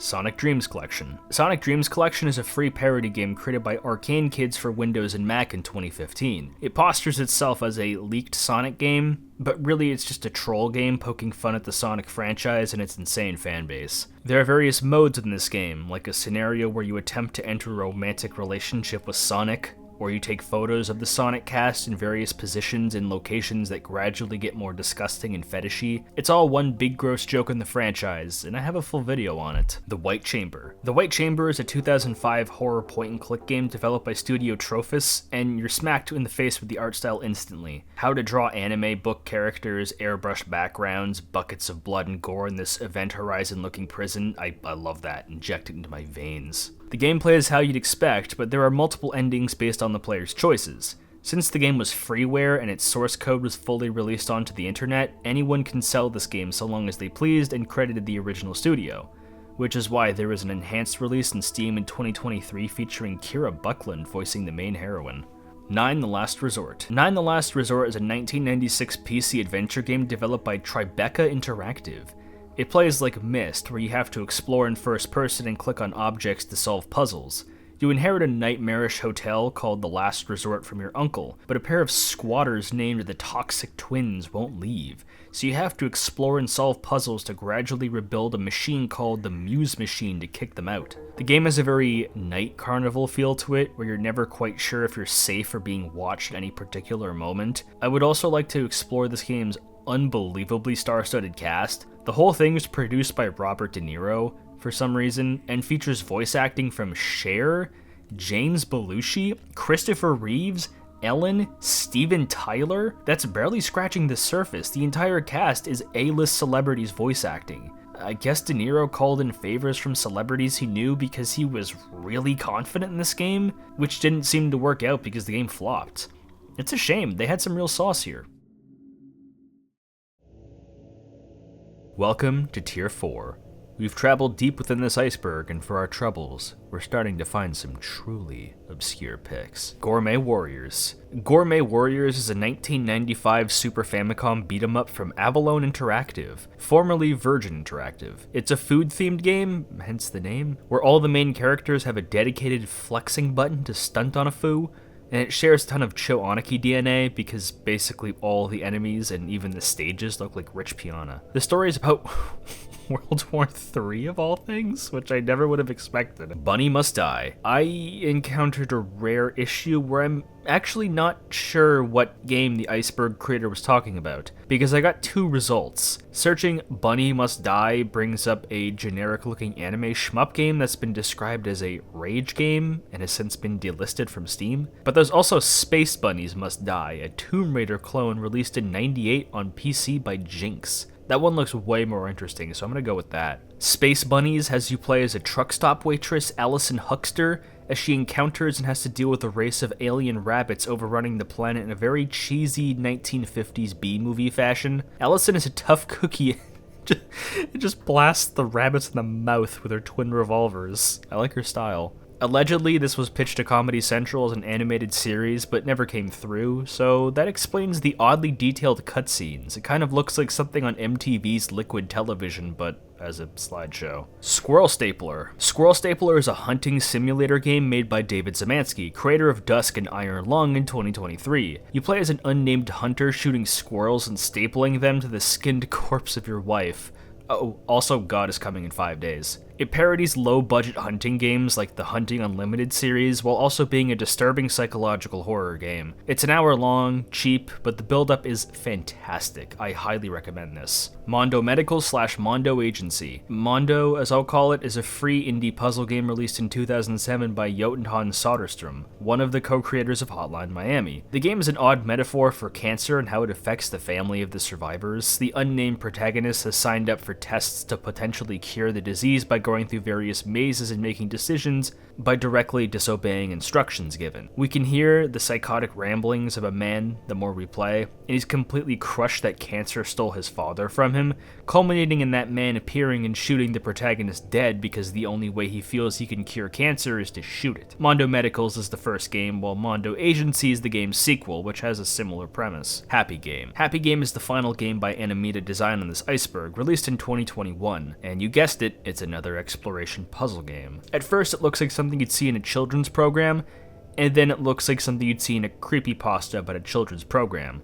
All that sugar and spice and everything nice gets turned into blood and crushed skulls and whatnot. No One Can Stop Mr. Domino. Mr. Domino is a PS1 puzzle game made by Art Dink in 1998 where you have to stack as many dominoes as you can. But the Mr. Domino is one you can control, and you have to evade obstacles to create the longest unbroken chain of dominoes possible. Since Domino is such a little guy, ordinary objects like soda cans become life-ending threats to your only goal in life, stacking dominoes. This game is way more fun than it has any right to be. Muscle March. I really wasn't kidding when I said that Japan finds homoerotic gym culture really funny, but look how many games do it on this Iceberg alone. Muscle March is a 2009 Wii party game by Bandai Namco where you have to use the Wii remote to pose and flex in various ways in order to fit through holes in the wall because someone stole your protein powder. Because of course they did. Nubby Nubby Boy. Nubby Nubby Boy is another Keita Takashi game, developed for the PS3 in 2009. You play as... boy. This giant rainbow worm who has to stretch his body out as much as possible in this small sandbox environment to eventually reach the solar system. The game heavily relied on the PS3's online leaderboards in order to compete for the high score and actually finish the game, because the ending is impossible to achieve without online capabilities, which are now gone. Takeshi's Challenge. Beat Takeshi is an incredibly famous Japanese celebrity who's done just about everything a celebrity can do, host TV shows, acted in tons of famous movies, but he really got his start in the industry as a comedian, and he decided to produce a video game that's specifically set out to troll the player, along with the help of Taito. In 1986 was introduced Takeshi no Chozensho, unofficially localized as Takeshi's Challenge, a Famicom game that was made as deliberately cryptic and cruel as electronically possible just to mess with the player. It looks like a side-scroller, but really it's a story game where you have to talk to NPCs and choose the right option. But the options you need to pick are complete nonsense. Knowing where to go is basically impossible without a guide. The game isn't challenging in a meaningful way, it's just made to piss people off, which I respect the hell out of. Toilet in Wonderland. Toilet in Wonderland is an RPG Maker game released in 2010. It functions like Yume Nikki, but there's a story present. That story being that your character, Alice, really needs to find a toilet. But she's incredibly constipated, so she has to find laxatives while searching for the toilet in Wonderland. It's very scatological and gross, but also one of the funniest games I have ever seen in my life. There's an infamous segment where you're chased by Super Mario like he's the Oni in Ao Oni. It's jokes. Paranoia Escape. Paranoia Escape is what's described as a first-person pinball game developed by Mathilda for the PS1 in 1998, but a famous makeup artist named Screaming Mad George was the first mastermind behind it all. He's done makeup and special effects for some of the most famous movies of all time, like Predator, and he also made a ton of masks for Slipknot back in the day. Perhaps it isn't surprising that the entire game looks like it takes place in hell, with bones and flesh making up the 3D environments. You smack pinballs at people through a couple of mazes to simulate first-person pinball, but in practice it kind of feels like a really clunky FPS game more than anything else. Kuma Uta. Kuma Uta is a 2003 PS2 game straight from Sony starring a polar bear who wants to become an enka singer. Kuma Uta quite literally just means bear song, so I guess the title explains it all. Enka as a genre really doesn't have a strong comparison in the West, but from what I understand, it's kind of folky and a sort of neo-traditional genre, so you'll see Kuma dress up in all sorts of very trad costumes as he sings. All of the songs are actually sung on the fly with the synthesized voice you make up on the spot, so years before Hatsune Miku, Kuma was doing it first.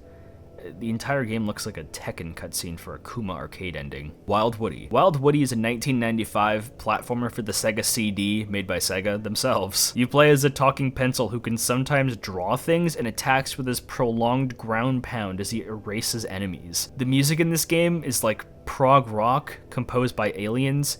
The CGI cutscenes are a headache, and Woody himself is out of his gourd. He looks like a mascot for a graphics card company, and this game is also terrible, but I think it deserves a re-release. Princess Tomato in the Salad Kingdom. Princess Tomato is a 1994 adventure game by Hudson Soft, released originally on Japanese computers, but it got an NES port later. You play as Sir Cucumber, who must rescue Princess Tomato, daughter of the Salad Kingdom's King Broccoli, who recently passed away after she was kidnapped. It's an adventure game where you have to walk around and ask people various questions to figure out where to go. Everyone is some kind of anthro fruit or vegetable, and the dialogue of the game is appropriately silly, but still very engaging. Child of Eden. Child of Eden is a 2011 rail shooter game by Q Entertainment released on the Xbox 360 and PS3, and I think it's a stealth sequel or remake of Rez, and I mean, damn, look at it.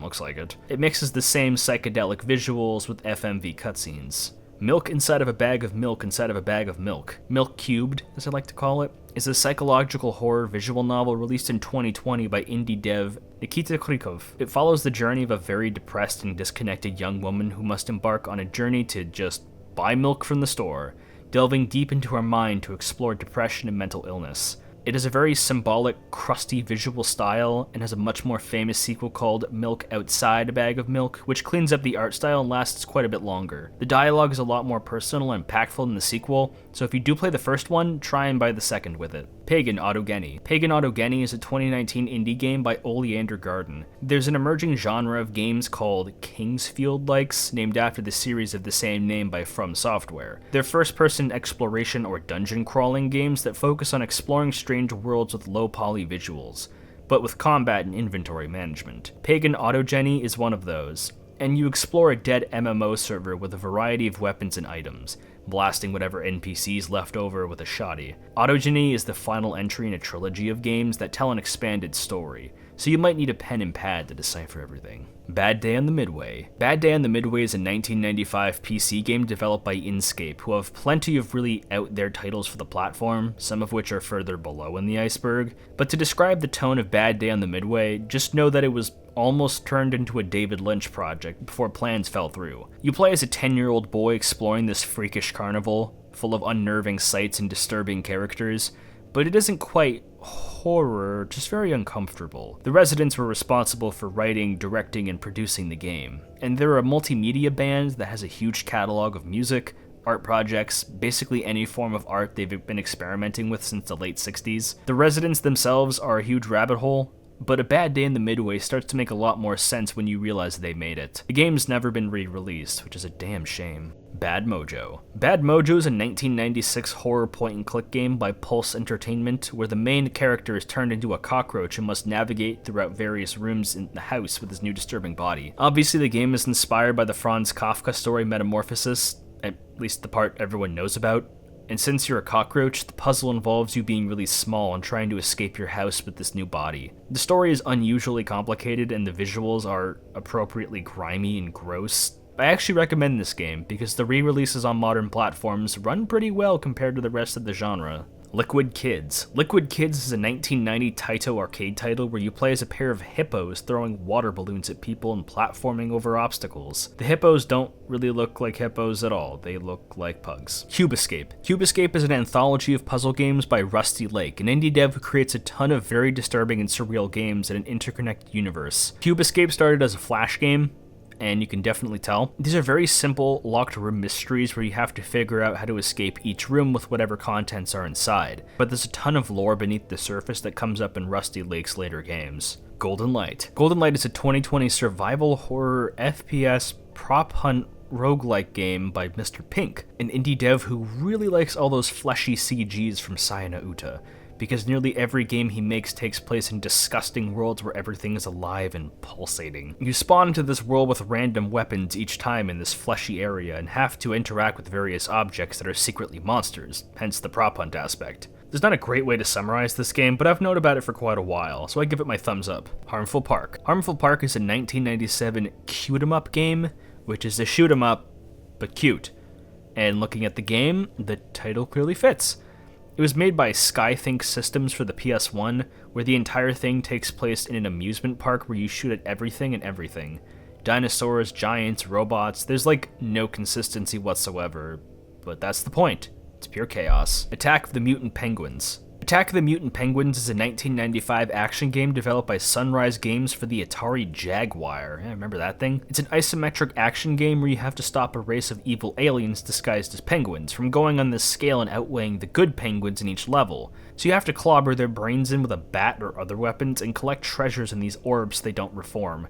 The entire game looks like a Canadian cartoon, and the means of progression are pretty cryptic, but this game is actually very fun once you get into the swing of it. She Dreams Elsewhere. She Dreams Elsewhere is an unreleased indie RPG by Studio Zavir. The description reads something like, you travel through dream worlds confronting psychological problems while you're in a coma. The game isn't out, so I can't say much about it. Psychosomnium. Psychosomnium is a browser puzzle game made by Cactus, where the gimmick is that all of the puzzles require extremely silly dream logic in order to complete. The protagonist can die in any of these puzzles and you become alternate characters, and there's killer rabbits. Lone Survivor. Lone Survivor is a 2012 survival horror flash game made by Superflat Studios, but later got a console release and a remake in 2022. The game takes place in a post-apocalyptic environment with retro graphics where you have to travel between your apartment and this evil alternate world through a mirror, and it's debatable if the events in-game are truly real or merely a figment of the protagonist's delusional mind.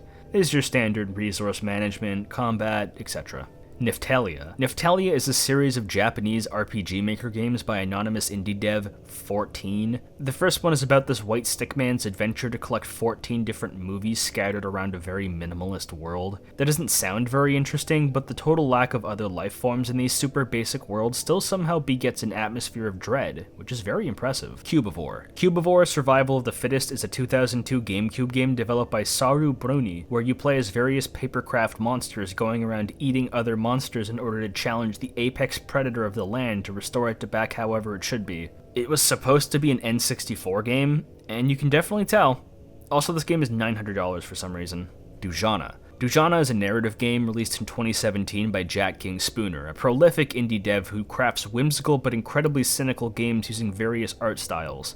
And Dujana is done almost entirely in claymation. You play as a Palestinian woman coping with the loss of her family after they were murdered.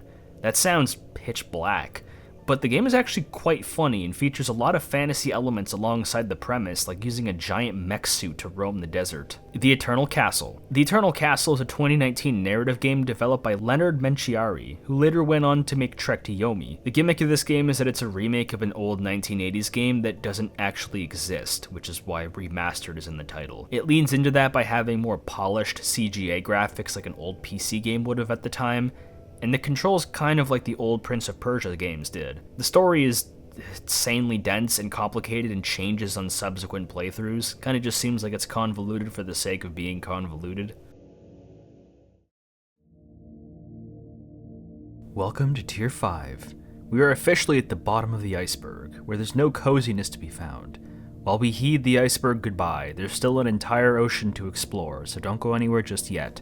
The 25th Ward, The Silver Case. 25th Ward is the sequel to The Silver Case, a 1999 PS1 visual novel made by Grasshopper Games and directed and written by Suda51. Silver Case was a cyberpunk noir novel about crime, government overreach, technology, and mind control, and 25th Ward loosely picks up where it left off chronologically. I do mean loosely, because people still don't entirely understand how the story works because we're constantly dealing with ghosts from the past, interlocking timelines, unreliable narrators, shifting art styles that are always changing how the characters are depicted, but despite the chaos, it somehow works.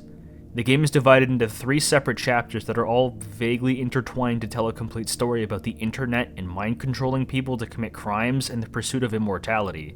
And I cannot understate how much that barely scratches the surface of what 25th Ward is about. Aquanaut's Holiday. Aquanaut's Holiday is a 1995 underwater exploration game by Art Dink for the PS1. An aquanaut is someone who remains underwater for a significant period of time for business or for pleasure. So an astronaut, but for the ocean. For the PS1, Aquanaut's Holiday is an incredibly immersive game. Swimming around the ocean in first person and exploring the murky abyss and all the creatures inside is an absolute treat, decades before games like Subnautica brought the genre back.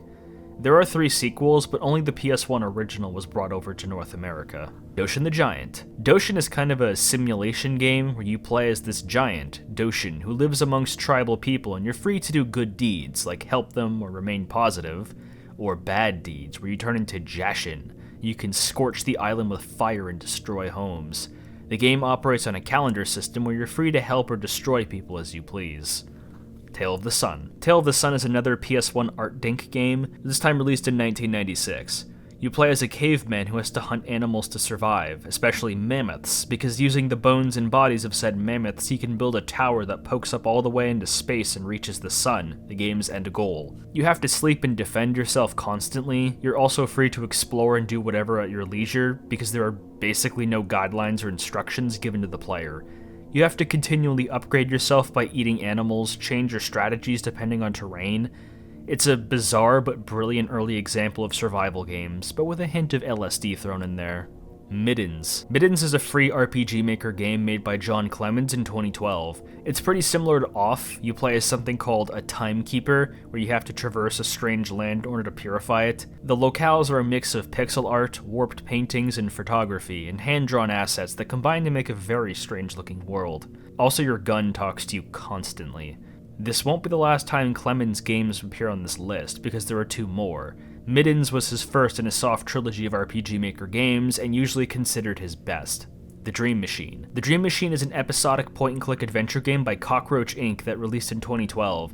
The entire game is used with materials like clay, cardboard, and apparently broccoli, according to its Steam description. As the name suggests, you're in a dream machine to explore the dreams of your main character and others, and gradually unfold a conspiratorial plot involving his unborn child and the rocky relationship with his wife. Revenge of the Sunfish. Revenge of the Sunfish is almost like the final boss of nonsensical games. Released in 2007 by Bizarre Wound Games, the premise is that evil alien sunfish are invading the Earth and that's kind of it. The entire game is drawn crudely with MS Paint graphics, and every time you die or beat a specific objective, the game changes genres, protagonists, absolutely everything in the span of a second. It doesn't care if you die, meet the win conditions, or do nothing at all. You just instantly move on to the next completely different game until the time is over. It feels like you're a passenger in a speeding car, and sometimes you get to stick your head out the window to feel the wind in your hair, but that car is not slowing down until it hits a wall. There's supposed to be a sequel, allegedly, but since it's 2026 and it still isn't here, who knows when that's happening. Sega's Panic. The entry says Sega's Panic, but the game is just called Panic on Sega CD. It's a puzzle game released in 1993 where all the world's computers have been affected with a virus. This kid, Slap, is the only one who can fix it. Each room has to be solved by clicking on the correct option or items, and things kind of just show up for half a second to bother you. You grow breasts, the Buddha shows up. There are a ton of really brief moments that are really confusing and never commented on again.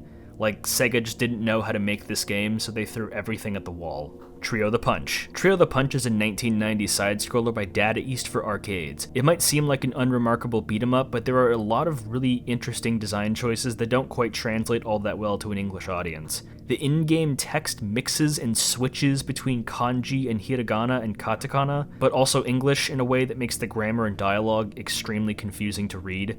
Characters from other Data East games show up as enemies, bosses don't always appear at the end of the level, they sometimes show up at the start and just end it early. You can bounce on bullets.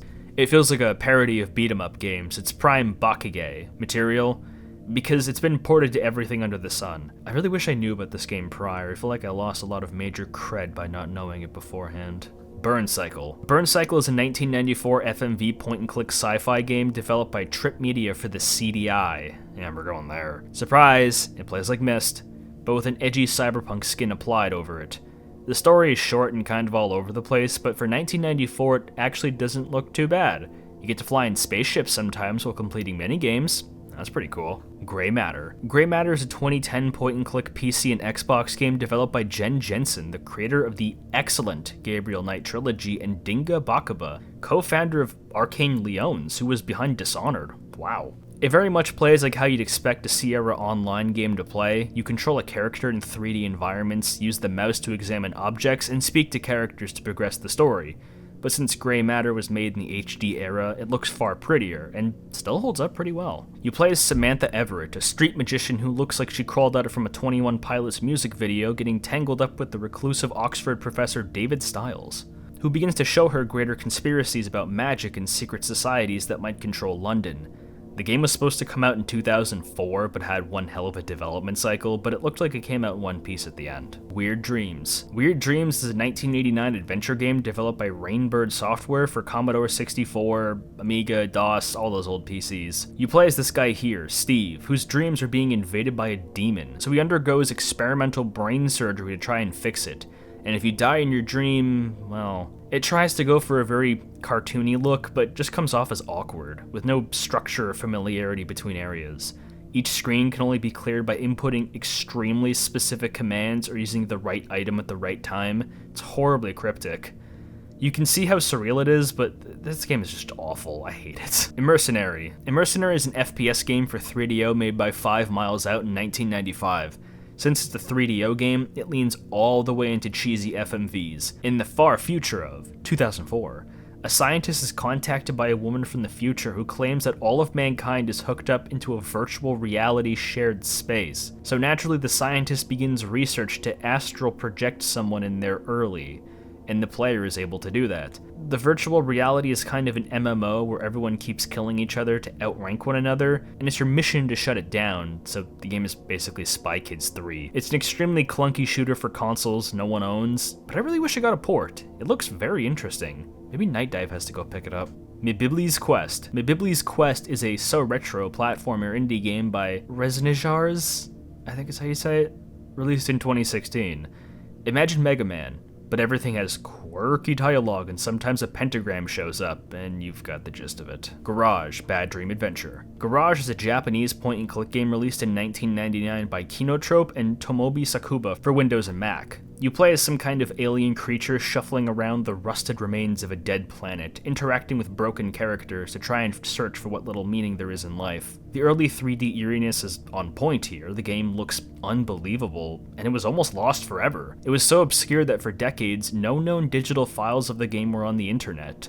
Only outrageously priced listings for the OG release, with fewer than 5 videos showcasing gameplay existing. It wasn't until 2014 when the game was put up on the internet, and not until 2021 was a re-release of the game even made available in English for iOS and Windows. High recommendation, this one's great. Exploding Lips. This one was really hard to research. I barely found any info on it, and the info I have found kind of contradicts itself. So, some say this game came out in 1999 and was made by Galaxy Games, while others say it came out in 2000 and was made by God Games. Regardless, it looks like it's made in the Quake engine. There's a race of evil alien lips coming down to Earth and you have to shoot them. The atmosphere is genuinely unsettling because of how weirdly intricate the sound design is. You have to hear your boots on the ground, the lips suckling and crackling, the water rushing down around you. It's very weird.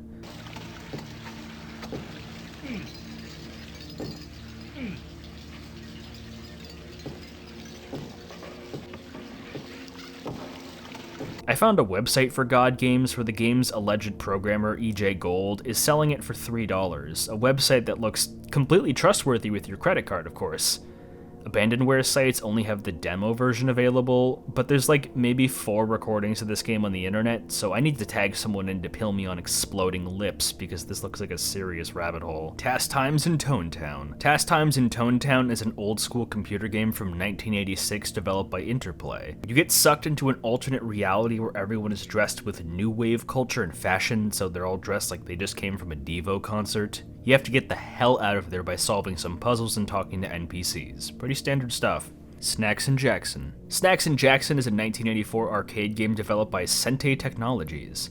Sente? I don't know. You play as the gluttonous clown Jackson, where you have to stretch his neck out in order to catch the flying food floating around his house. That's the entire game, and it's horrifying. Eastern Mind, The Lost Souls of Tung No. Eastern Mind is a 1994 point-and-click PC game by Osamu Sato, the artist behind LSD Dream Emulator. You play as a guy named Rin who has to recover his soul from the island of Tung No in 50 days. The game is heavily inspired by a lot of Buddhist concepts like karma and reincarnation, even requiring death to progress at certain points.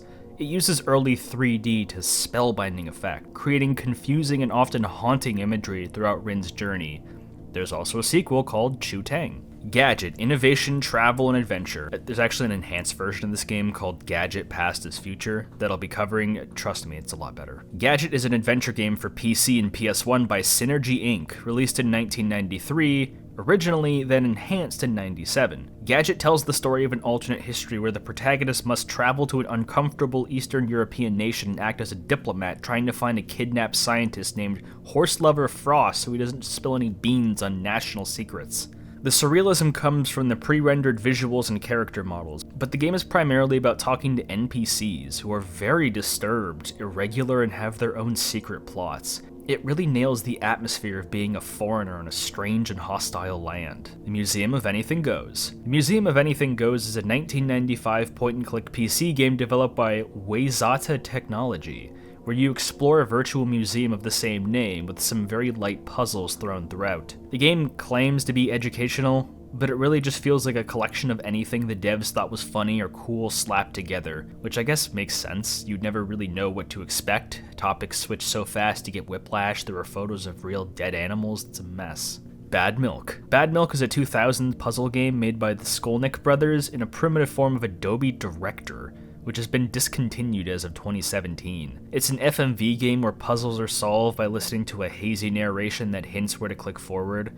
The protagonist drinks spoiled milk and is currently dying, with the entire game being his life flashing before his eyes in a non-chronological order. The Norwood Suite. The Norwood Suite is a 2017 adventure game by Cosmo D, who specializes in making unconventional cityscapes and atmospheres, and Norwood is no different. There's a costume party being held in the basement in the former mansion of a missing artist, which has been turned into a hotel for tourists. Your job is to speak to other characters inside the hotel to gradually gain costume pieces in order to attend the party. It's designed to look very low effort, with character models looking like stock assets for that purpose alone, which does contribute quite well to the feeling of having to interact with strangers for favors. Drowned God. Drowned God, Conspiracy of the Ages is a 1996 point-and-click adventure game developed in Inkscape and spearheaded by Harry Horse, a British author and cartoonist who created the game based on some alleged manuscripts he found from the 17th century. You play a Myst-style adventure all throughout this alien base as you learn that there aren't just several small conspiracies around the world, but they're all interconnected. Topics like the Men in Black, ancient aliens, the Egyptian gods, the Kabbalah, and a lot more are explored in ways both thoughtful and delusional in this game, but more famous than the product itself is the fate of its creator. Harry Horse and his wife were both found dead in 2007, with people still debating on if it was committed by Harry himself or if he was killed by someone else. And since the game ties so heavily into the idea of government cover-ups, people ran wild with speculation. I'm actually working on a full video right now for this game, so I'm a little more familiar with it. It's been re-released on Steam and Epic with the blessing of Harry Horse's foundation and family, which is really nice. UFO, A Day in the Life. UFO, A Day in the Life is yet another Love Delic PS1 game, released in 1999. I think it's supposed to be a puzzle game, where the objective is to rescue a set of aliens stuck on Earth. They wander around an apartment building, and you have to find ways to lure them back on the ship. Love to Lick makes a lot of games, but since this one is Japan only, it's kind of hard to make head or tails of it. As of writing this script on the 5th of February, apparently the game is getting re-released on Switch 2 and PS5. That's pretty neat. Monty Python's Flying Circus, the computer game. Wow, it's a mouthful of a title. Good old Virgin Interactive released this beauty in 1990 for the Amiga and ZX Spectrum. There are a couple of Monty Python games out there, but this one is primarily based on the character Gumby, something like that. I don't know what Monty Python's about. You throw fish as your primary attack. Obstacles are made of human feet and teeth. You frequently turn into fish and birds depending on the level. I don't know if I'm missing a ton of references to the show or if the game is just an acid trip that confuses core fans just as much. Hellsinker. Hellsinker is a shmup game made in 2007 by Rumiant's Whisper, but there are enhanced versions from 2019 on modern platforms. What looks like a pretty by-the-numbers anime shmup game is actually extremely complicated to play due to the sheer volume of game mechanics a player has to memorize for each of the playable characters. The sheer amount of visual information on screen is making me dizzy. When I looked this game up, most of the search results were people asking how to beat it, because apparently it's that hard. I can barely understand the guides. They're absurdly long and feature so many tips and tricks and things to remember that it makes playing this game seem like an impossible effort. It has a glossary section, a glossary. Of course, there's fragmented and complicated lore. The jargon is so complicated and hostile that it makes this game feel like it was made by aliens. I saw people absolutely showering it with praise to the point where it's considered not just one of the best shmups, but doujin works of all time, which is really saying something. QUQ.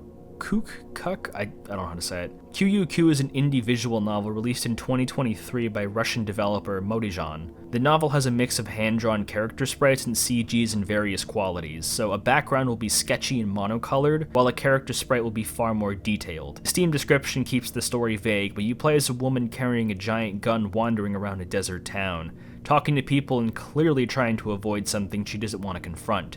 And there's 9 different endings, so experimentation and finding out what the story is trying to say is the point. Suits, a business RPG. Suits is an RPG Maker game from 2016 developed by Technomancy Studios. The title kind of gives the ghost away. You play as a cog in the machine in a gray, lifeless world completely controlled by corporatism, where the social commentary is so blatant that it leaks into your standard RPG mechanics.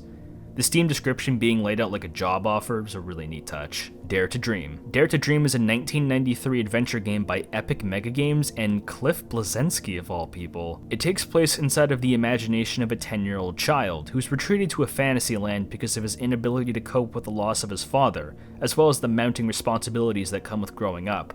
Such a boilerplate premise is actually matched by imagery and storytelling that can be funny, heartwarming, uncomfortable, and genuinely sad. The psychological manifestations of a young child feel surprisingly well realized in this game, despite the presentation being very Kid Pix-esque. If the art style isn't a turnoff, then this game is actually pretty cool for the early 90s.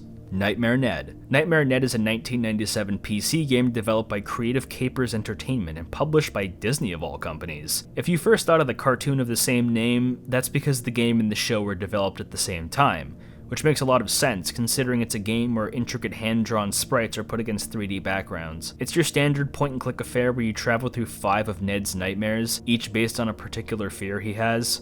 Getting a child-friendly horror property directly produced by Disney is pretty cool, and the game and cartoon alike is something fondly remembered by 90s babies. Now we're finally submerged past the iceberg and into the uncharted waters, where the only place to go is down. Sentinel Returns. Sentinel Returns is a 1998 first-person puzzle game developed by Hookstone for the PS1 and Windows PC. Even the people who know about this game don't really know how to describe it. You walk around these alien ruins and stack objects like boulders, and then place these objects you transfer your consciousness into to keep going up. Nothing is really explained in this game, you just have to roll with the weird concepts.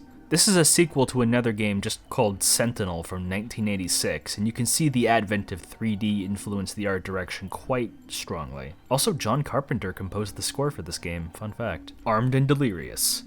Armed and Delirious is a 1997 adventure game by Israeli developers Benny Davidovich and Mokshevet Ltd, and published by Surtech of all companies, the creators of Wizardry. You play as a mentally disturbed grandmother trying to save her family from an evil rabbit. I honestly don't think this game is taking itself seriously at all. The puzzles are apparently nonsense to solve. There's no commentary. It just kind of seems more like a playable art piece than something attempting to be a real game. This makes one of two games I know were developed in Israel, the other being Raid Shadow Legends, so make of that what you will.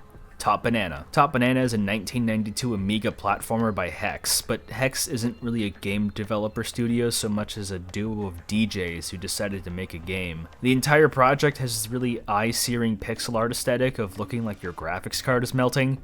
It just kind of looks like that. There's a big CGI music video by Hex that explains the plot of Top Banana, and it's some kind of weird reflective journey about the ego of the main character, who is like 6, and it controls like total ass. The fact this game exists is unbelievable, but I'm pretty sure there isn't even a single banana in the entire game.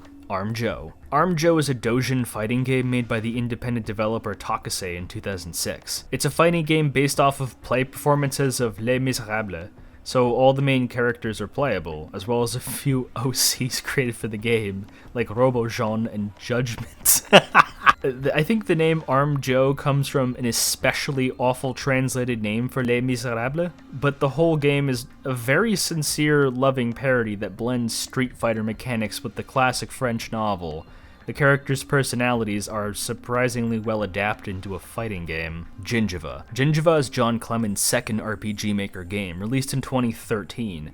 It carries a largely similar aesthetic, but focuses a lot more on combat and storytelling, with multiple playable characters and endings depending on your choices. Cyberdillo. Cyberdillo is a 1996 FPS game by Pixel Technologies released for 3DO and DOS. A lot of 3DO FPS games here. It plays like a standard Doom clone, but the protagonist is a cyborg armadillo and you have a funk meter, which is fitting because the game has a really interesting jazzy 1970s LSD vibe to it, with low quality photographs being used as textures everywhere. There's a making of video that shows that no one on the team was taking this project seriously whatsoever, which is probably for the better. Milia Broken. Milia Broken is another game created by .flow's creator, Lowell, released in 2020. It's an adventure game where you have to browse a malfunctioning computer program to piece together a story about the main character and her friend, and the game is entirely in Japanese. The art style reminds me of a lot of The Cat Lady, and there are a lot of documents within the game files you need to explore to figure everything out, so I've heard. Aconcagua. Aconcagua is a 2000 PS1 adventure game from Sony themselves, only released in Japan. It's kind of a survival horror game, but with more of an emphasis on survival, because you play as a journalist who survives a plane crash after terrorists plant a bomb on your plane, and you have to lead several other survivors throughout a series of cold mountains in the fictional Latin American country of Meruza. It's incredibly cinematic and has a large, overarching story about politics and journalism. The game has full English subtitles and voice acting, but for some reason it was never released outside of Japan, which is a shame, because it looks really well made. Crypt Worlds. Crypt Worlds is a 2013 indie game by Lilith Zone, which sees you explore a world that looks ripped right from early 3D screensavers as you talk to NPCs, or you can piss on them if you want. There's a lot of these explorative games, so I can't dwell on each entry too much, just look at them and you can tell why they're here. Life of D-Duck. Life of D-Duck is a 2006 indie adventure game by Aidensoft and Bjorner B. You play as a recently born duck who aims to win a marathon by making a special kind of oat porridge. It's a tribute game to the classic PC adventures of old and has a hand-drawn style kind of like 12-ounce mouse, where everything looks like a crude children's drawing against paper backgrounds. Alice, an Interactive Museum. Alice, an Interactive Museum is a 1991 virtual museum puzzle game created by Toshiba. Yeah, that Toshiba. You have to find 52 playing cards scattered around this museum by solving puzzles inspired by Alice in Wonderland. But what's especially notable about the game is that it came out before the wave of first-person adventure games like Myst and the Seventh Guest, 2 years ahead of the curve. So instead of trying to intentionally feel lonely and off-putting, it tries to be impressive and full of life, at the time at least. It looks pretty deserted by today's standards. Commander Blood. Commander Blood is a 1994 French DOS game developed by Cryo, who made and published an entire catalog of these weird European adventure games. Commander Blood is a sequel to an older 1986 game called Captain Blood. You play as this commander helping your boss/creator, Bob Morlock, time travel to the beginning of the universe to see the Big Bang, which is our vehicle to travel across the universe and see all sorts of hilarious FMV cutscenes of people dancing in alien costumes. It's more of an interactive movie than a game, but there is continuity because there's a French-only sequel called Bug Big Bang, where you are the only developed form of life in the universe and you have to basically kickstart evolution from the Big Bang onwards. Very cerebral and nonsensical games. Intelligent Rackety Paradise. Intelligent Rackety Paradise, or RIP, is a 2014 indie game by Kanaguchi, who makes a lot of these artsy, walking sim type games. IRP is kind of a minigame collection where all the minigames are loosely connected and feature vastly different art styles, so it's like a less schizophrenic and more regimented Revenge of the Sunfish. Cabal Screen. Cabal Screen is a 1996 Japan-only PS1 game by System Sacom, with heavy involvement and oversight from Japanese pop artist Tetsuya Komuro. I've personally never heard of him, but from what I've read, he was like the guy to listen to in the 90s for pop music, and is apparently one of the top best-selling artists in the country. Cabal Screen is sort of a demo reel of in-game music videos featuring his songs, with a light objective of finding a CD in each area. Also, you play as a flying shoe for a reason I genuinely cannot decipher no matter how hard I looked. Maybe it's a reference, or maybe Komuro thought it was funny. Inca. Inca is a 1992 adventure game developed by Cocktail Vision for DOS, Mac, and CDI.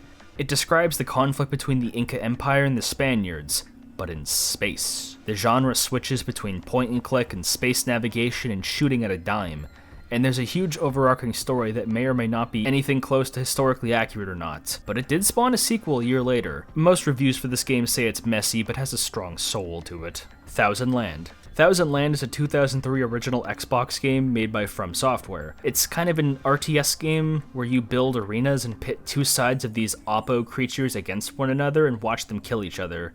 Oppos have different classes that focus on fighting or healing or whatever, and the aim of the game is to have one side control the entire territory, and you have to directly place them and tell them where to go.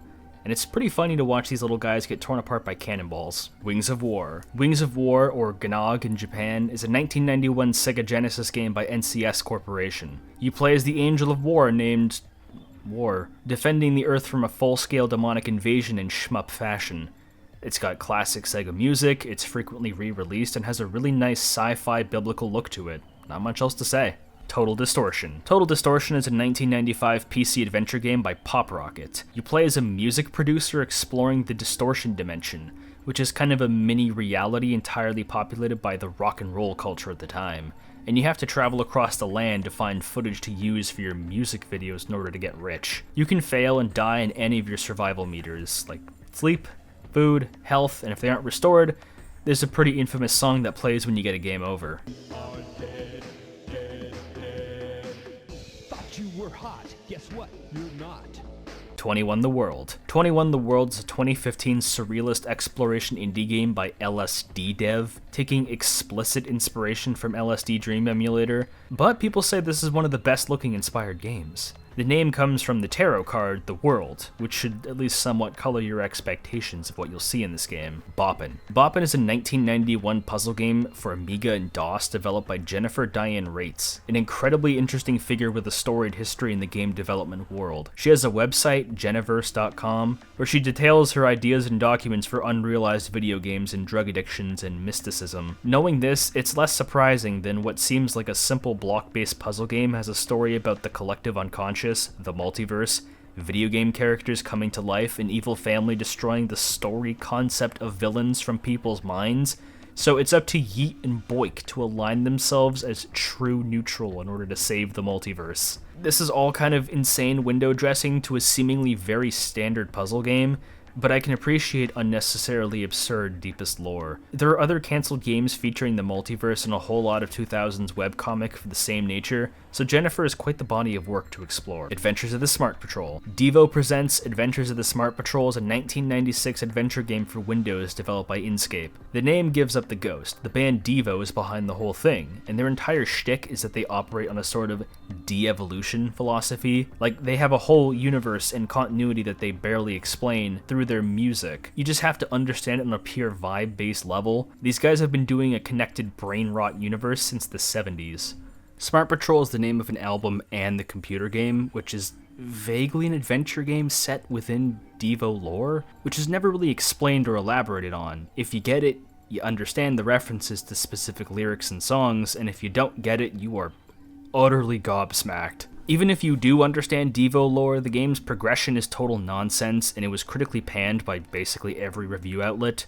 There's a lot of meaning behind most of these references, but again, it's not like you're gonna know what it means. Cookie's Bustle. Cookie's Bustle is a 1999 point-and-click game developed by Roddick. It seems like a weird blend of cutesy characters and science fiction, but what really caused this game to become well known is the confusing copyright campaign involving it. Allegedly, the game's creator, Keisuke Harigai, would copyright strike any and all footage of this game's existence on the internet. Why he would do this is unknown, but given how obscure the game was, there was hardly any footage of it to begin with, until people noticed this flagrant abuse of the DMCA system. People made video essays and played the game out of spite, hurling it into temporary popularity. A very funny example of the Streisand effect, Eternum. Eternum is a 1992 adventure game from Infogrames.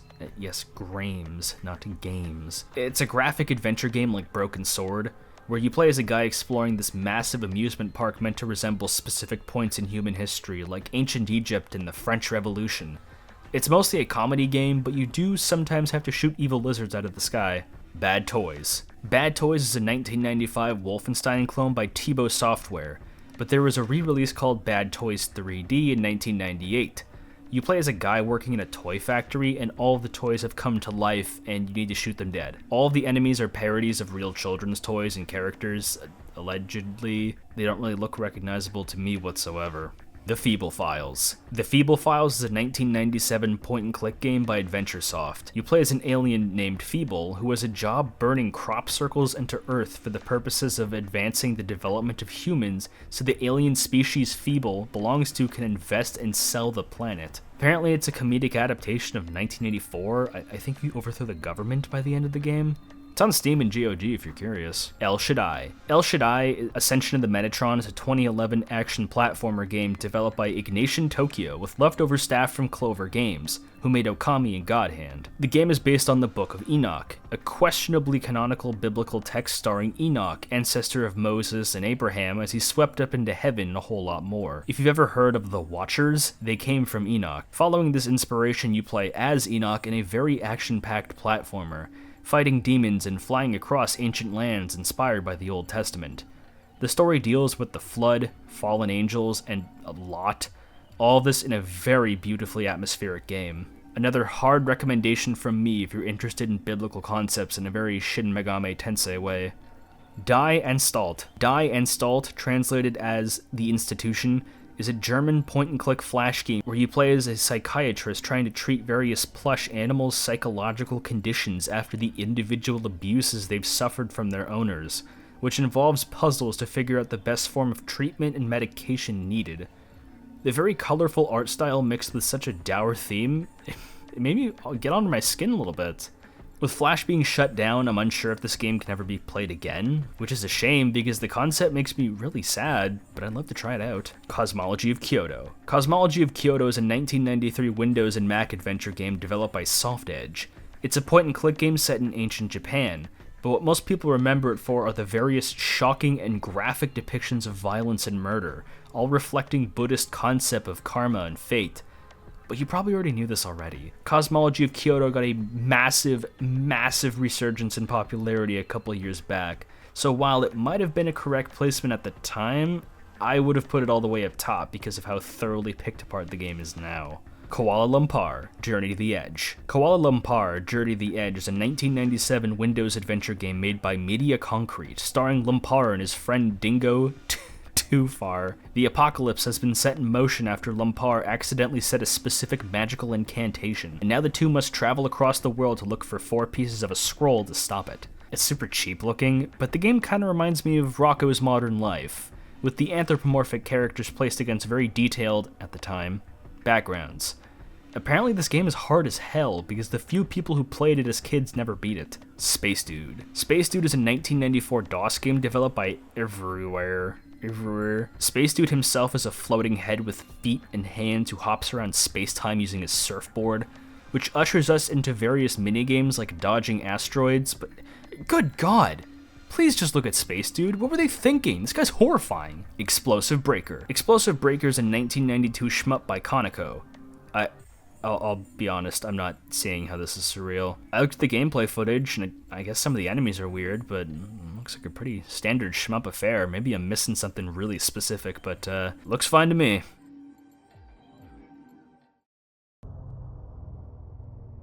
Are you still with me? Welcome to Tier 7. We're fully submerged in the abyss now. There's no light to be found, only the inky blackness as we plummet a million miles down to the bottom of the ocean. What will we find? Probably more point-and-clicks, Japanese oddities, things like that.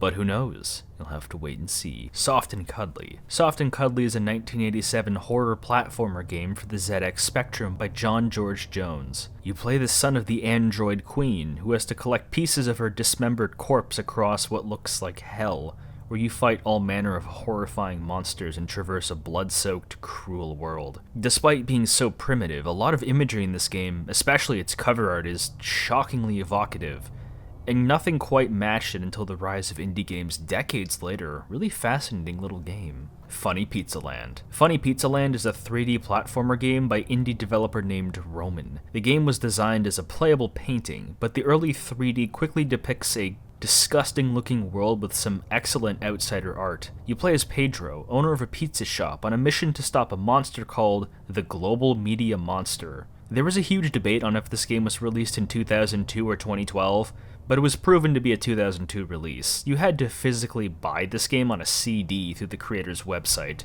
I have a very long video on the game that goes into far more detail, and chances are if you know about the game, it was probably from me.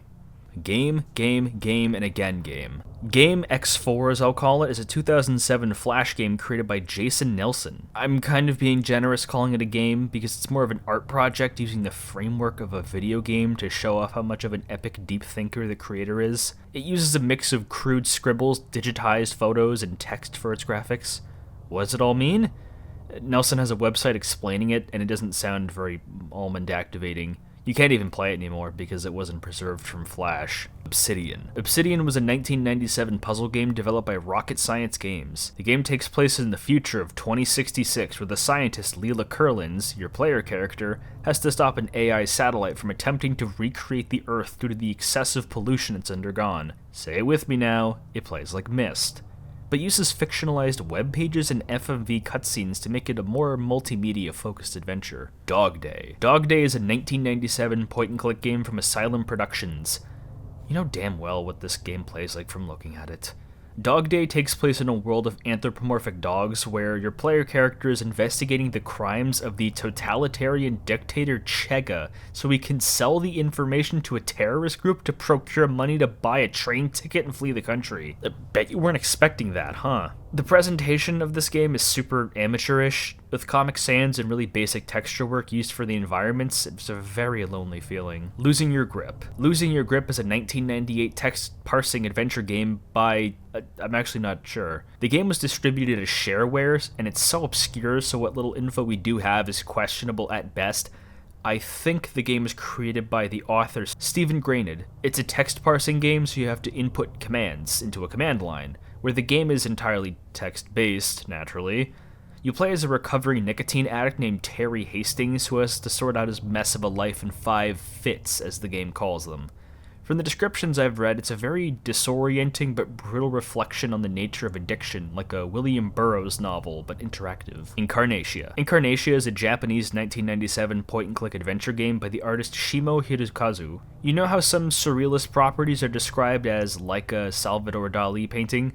Incarnatia takes that literally, because these worlds are quite literally Salvador Dali paintings you explore to solve puzzles. From what I can tell, the story is about the collective unconscious and physically creating locations through dreams, so I guess these paintings being such a good representation of dream logic is taken to a very blunt and literal conclusion in this game. Hexcraft. Eventide Sigil. Hexcraft Eventide Sigil is another game by Oleander Garden, released in 2020. It's a Kingsfield-like, except it takes place in a nearly deserted Midwestern town, and there's a permadeath mechanic, so if you die, you start all over. The game comments on the eventual downfall of society by juxtaposing a kind of mythical Arthurian cast of characters in some ho-hum town on its last legs. Blue Ice. Blue Ice is a 1996 point-and-click game by Art of Mind Productions. It's a puzzle-adventure game where you play as the advisor of the recently deceased King Edward the 711th. No, I did not misspeak. I said 711th.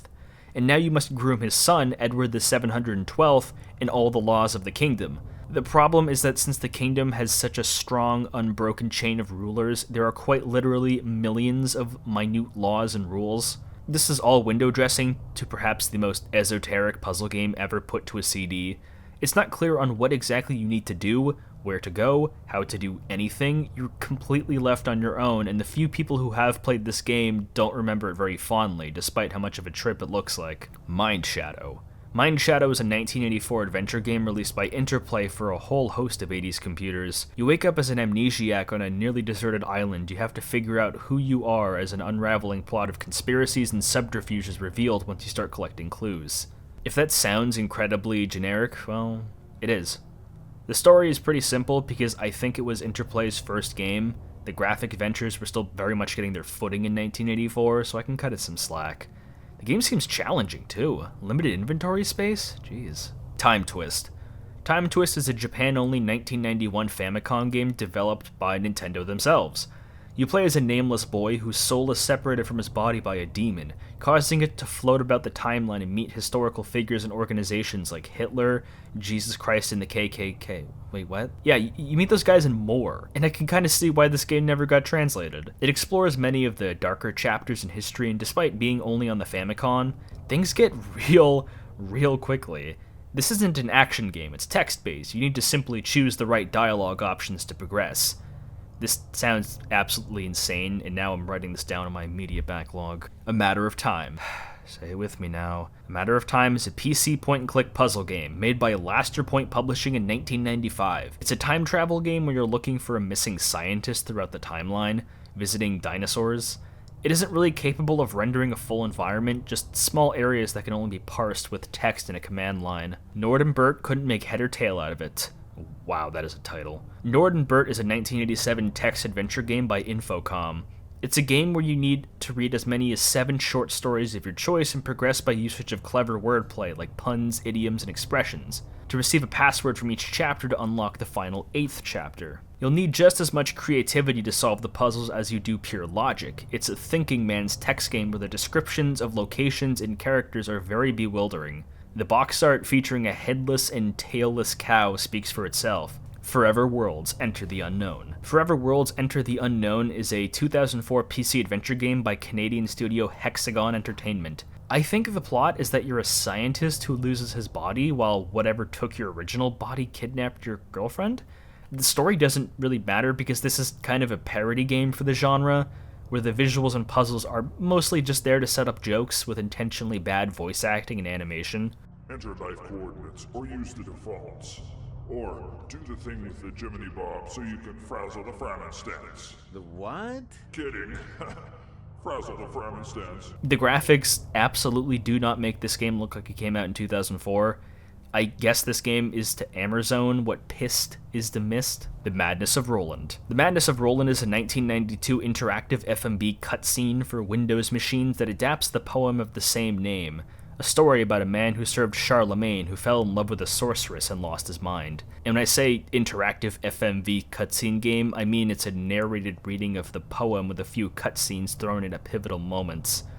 FMV never really looked great in the 90s, and these ones don't look too hot either.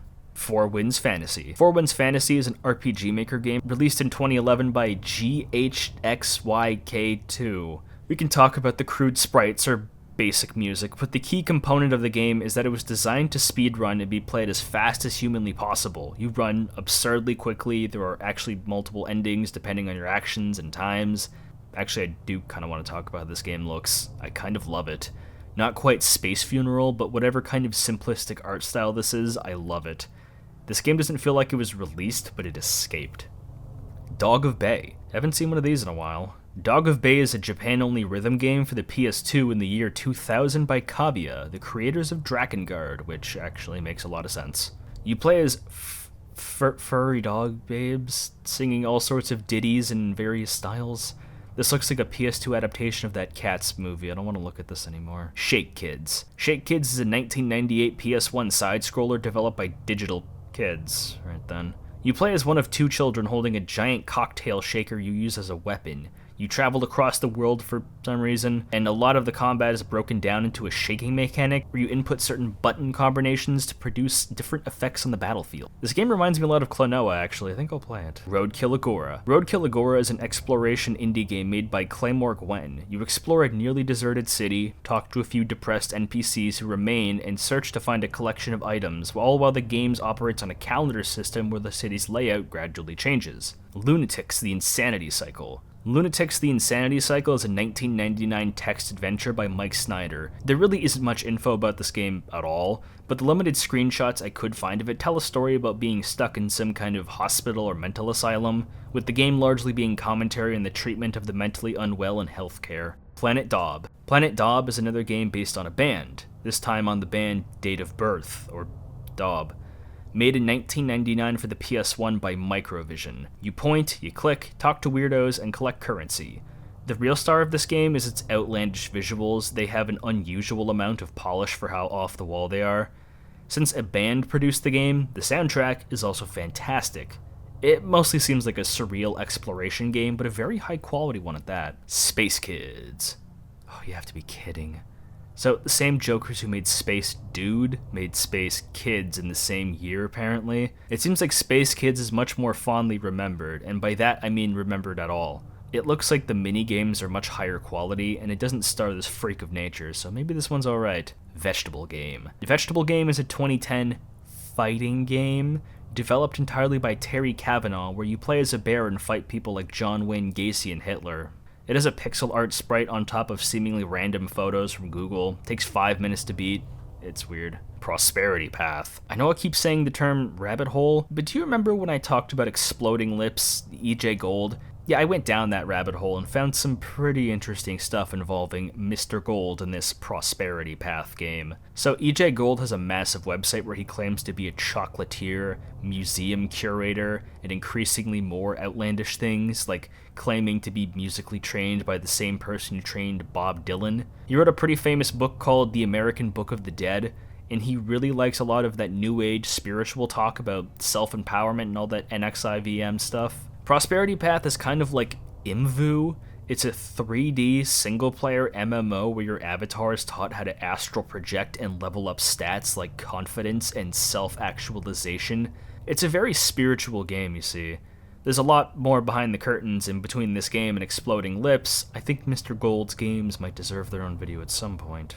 Perret M. Haru. Perret M. Haru, or For the Prisoners, is a 1998 Japanese RPG Maker game by Makoto Yaotoni. It involves a group of classmates exploring the pyramids of Egypt when they're attacked by monsters inside, requiring the player to do their best to save each one of them and allow them to escape. For 1998, the game holds up shockingly well. Alien Garden. Alien Garden is a 1982 Atari game by Bernie Derkoven, Jerry, and Lanier. It's described as a non-game on most descriptions because there isn't really an objective to complete, you just watch things happen on screen. You play as a kind of embryonic creature in what's described as crystalline flowers retract and expand, and pressing several buttons produces different effects, like eating the flowers or poking your head out. It's one of the absolute earliest examples of games as art, if not the very first, so despite how simple it is, I really appreciate its abstract stuff. Cyber Queen. Cyber Queen is a 2012 text adventure game by Paupertine you can read entirely in your browser. It isn't just walls of text, the website is interactive and frequently changes text color, text size, There's time delays to add tension, a lot of work went behind the actual HTML design. Cyber Queen is a science fiction story similar to System Shock, where you have to escape a spaceship from a hostile AI, but leans a lot more into the ultraviolence and body horror, so much so that the first 2 words you read are wet and sticky. A Mother's Inferno. A Mother's Inferno is a 2011 indie horror game made by the Dadu team. You play as a mom stuck on a seemingly endless train looking for your son.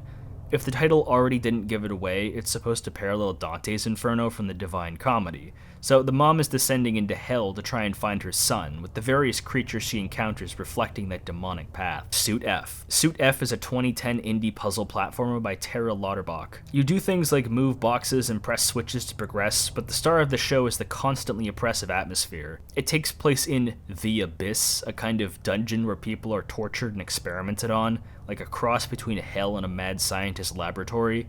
It certainly makes the patience-heavy puzzles a lot more intimidating. Twisted, the game show. Twisted is a 1993 3DO party game that parodies TV game shows. All of the characters are actors captured in FMV, put against really janky CGI, and makes the whole thing look like an animation that plays when you get a strike at a bowling alley or a DVD menu. The minigames you have to play as you continually climb up to escape the game show, I think that's the plot at least, are really basic and certainly don't hold a candle to Mario Party, but I kind of love this game for all the wrong reasons. Just look at it. Desiree. Desiree is a 2016 French point-and-click PC and mobile game developed by Sylvain Seca. It follows the life of a troubled teenage boy named Desiree in 1990s France as he navigates adolescence with themes of abuse, sexuality, depression, social inequality, all inside of a noir-inspired aesthetic. The reviews from this game range from showering it with praise to absolutely despising it, so it's definitely a love or hate it game.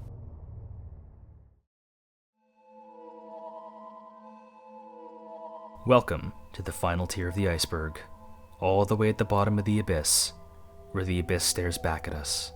There's nowhere further to travel, so perhaps you can rest easy knowing that there's no further place to sink to. From here on out, information surrounding these games is incredibly limited or might not even exist at all, so here be dragons. UIN. UIN is a 2010 indie game for Windows developed by Matt Aldridge, or The Anemic, who we will see later in this iceberg with very unusual games. UIN is a puzzle platformer where you play as a boy transported to a dark world and need to find his way back. From what little info about this game exists, it seems to be designed specifically to frustrate the player with ridiculous stipulations required to beat the game, like having to wipe out every single enemy in a room or find a specific item needed to leave in a ridiculously hard to reach spot. Schnell Online. Schnell Online is a dead MMO game developed by someone who goes by Olven Waplanis, or Saint, an indie game creator and YouTube channel that plays the most esoteric, obscure games possible, which includes a ton from this very iceberg. Schnell Online started life as a rumored dead or cancelled MMO that was only available to a few figures who would exchange illegal materials on the dark web that would crop up on some 4chan threads in YouTube in the mid-2010s. I think Saint was the first one to upload gameplay footage of Schnell in any capacity in 2016, kind of pretending like he didn't make the game. There's a pretty famous video by Nexpo where he contacts Saint and he explains his design process into making the MMO, but it's officially dead, and as far as I know, there are no ways to get the servers back up. There's a lot more to get into, but let's actually look at Schnell. It takes a lot of inspiration from programs like Worlds.com, a 3D MMO, but everything is hard to make out because it's all in black and white with really minimal avatars and kind of unintuitive design. It mostly functioned as a chatting program to meet other people, but since you can't play it anymore, its greater mechanisms are lost to time. Dancing Monster. Dancing Monster is a 1983 Commodore game by Peter Denke Danes Bond, where you have to help a princess turn back into her regular self after being transformed into an ugly dancing monster by ripping her body apart while she taunts and dances out of your cursor's grasp. It's a lot less violent than I described it, it's actually quite silly. The princess is this big, stupid purple elephant that sticks its tongue out at you, but you can save her in the end. Obscenica, Jom. So I had to get some help with this one. Jom was a ROM hack creator from the late 90s and early 2000s who created hacks of games like Double Dragon 3 and other NES games. I found this old iMockery page, God, it's been a while since I've heard that name, where some of his ROM hack titles are revealed. The Lone Rapist, Remo the Child Abuser, the list goes on. Jom decided to make an adventure game sometime in the early 2000s called Obscenica, Bermuda Triangle of the Obscene for Windows XP, where you get stranded in the Caribbean and meet all kinds of weird characters and monsters you get to do all sorts of gross things to. You can attack them or sexually assault someone as some of your options. It fits quite well with Jom's shock jock humor. The only known footage of this game that the Iceberg creator was able to find was a promo video on Internet Archive showcasing various snippets from the game, as well as live-action footage of presumably Jom himself. The only copy of this game is on Internet Archive, and Jom has seemingly disappeared from the internet altogether. A shame, because despite his humor, Jom was very talented at making ROM hacks. He apparently made a Monster Party level editor called La La Land. La La Land is the Anemic's most famous series, consisting of 5 games released throughout the late 2000s. I'm kind of hesitant to call them games because all of them are more like 15-minute art projects that tell a sort of interconnected story about capitalism or something. They all appear as jumbled, barely coherent messes of sprites and verbose dialogue, but this series has a surprising amount of very serious analysis videos on it, which you can check out if you're interested. Mastaba Snoopy. Mastaba Snoopy is another browser-based text game created in 2012 by the anonymous author God17. It tells a very out-there story about a shape-shifting alien who discovers a book about Peanuts, the comic strip, and believes it to be a sign from the universe that everything should be this way. So it begins to change all matter in the galaxy to resemble different forms of the Peanuts comics. All these different Peanuts landscapes and characters' representations are twisted and malformed, kind of like when people started drawing Garfield the cat but evil a couple years back. Makibishi Comic. Makibishi Comic is a 2007 flash game by Leadlocks where you play as an assassin hunting down 5 other robots in this nightmare world where everything is horrifying CGI or hand-drawn sprites. There's a 2017 remaster released on Steam. Lose Lose. Lose Lose was a 2009 macOS shmup developed by Zach Gage. It's modeled after games like Galaga, but the aliens are quite different. They don't shoot you, and each one of them is tied to a completely random file on your machine that is deleted once you shoot it. And those files can be absolutely anything, from random text documents to System32. Being touched by an alien leads to instant death, and death means the game instantly deletes itself. It's more of a technical showcase than something seriously played, but there's nothing stopping you from loading up a virtual machine and creating endless dummy files to keep playing this forever if you really wanted to. Captain Spleen. Captain Spleen is a 1996 DOS game developed and published by Gagnon Software. It's kind of a satirical parody of older graphical adventure games, taking place in space where you have to travel from planet to planet and work a variety of jobs to pay off your enormous debt. There was a sequel in 97 that's somehow even weirder. The real-world creators of the game, Gagnon and Robert Randall, have been captured by an evil organization called MS-DOS, and you have to find the best route to save them. The Jingle. The Jingle is a 2020 RPG Maker game created by Jingle, and it's a doozy. It sort of progresses like a traditional RPG with a battle system and central plot where you need to stop the Jingle, a mysterious, wise entity from doing something, but the devil is in the details. The entire game is made up of black and white stolen sprites from the creator's favorite games like Killer 7 and Hylix. There are references to everything from JoJo's Bizarre Adventure to 9/11, and the game is seemingly impossible to complete because of missing files on its itch page, outlandish difficulty, and requiring passwords to progress that aren't given out in standard gameplay. Some former friends of the developers have resurfaced and alluded that the Jingle was more of an edgy art project than a full serious game, which somehow doesn't surprise me. There are reports that the Jingle likes to open files on your computer in some regards, so you might want to be careful playing this if you choose to download it. Nimiru Mayu. Nimiru Mayu, or Sleeping Cocoon in English, is a PS1 dungeon crawler by Asmic Ace, the same team behind LSD Dream Emulator. Your player's character is sucked into a magical book that resides in Italy, which forces you to travel across 4 different labyrinths to recruit 4 spirits to defeat an entity called the Sealed King in return. It's an astronomically complicated game, one of the densest and most intimidating dungeon crawlers I've ever heard of. Combat requires a ton of memorization, exploration is difficult, just finding out where to go is apparently a nightmare.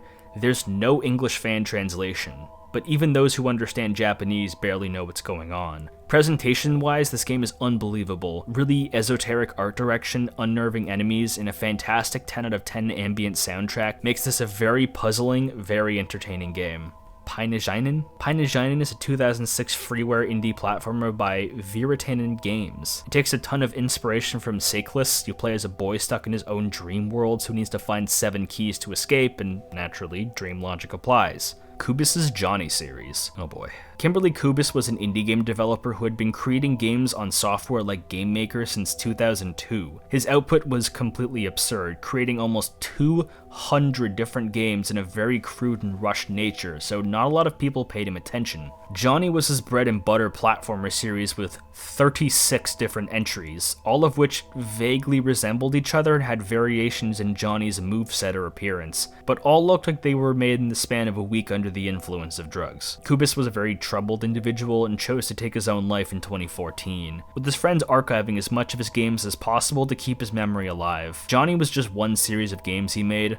All of them could really be on this iceberg, but some of the more notable games include Abortion Manager 2012, The God of Piss, and Fish Meets the Whack Paradise in the Hard Demons and Heart, to name a few. Today, the Johnny series is remembered by being the poster child of outsider art video games, a product of someone refusing to play by anyone else's rules but their own. Germs, Netawatera Machi. Germs is a 1999 PS1 horror game developed by the Japanese CGI company KAJ Corporation. You play as the journalist who moved back to his old city, but the threat of aliens has begun to corrupt the townspeople there. Firstly, the game aims for a wildly ambitious open world with a fully explorable city, which it actually succeeds at having at a stable frame rate. But it has to be low detail, so everything is gray and there are no NPCs outside. Combat is conducted in the first person, but there are RPG stats. It kind of functions like Morrowind. NPCs have detailed dialogue and schedules with personalities. Items must be bought, but there's no concept of money.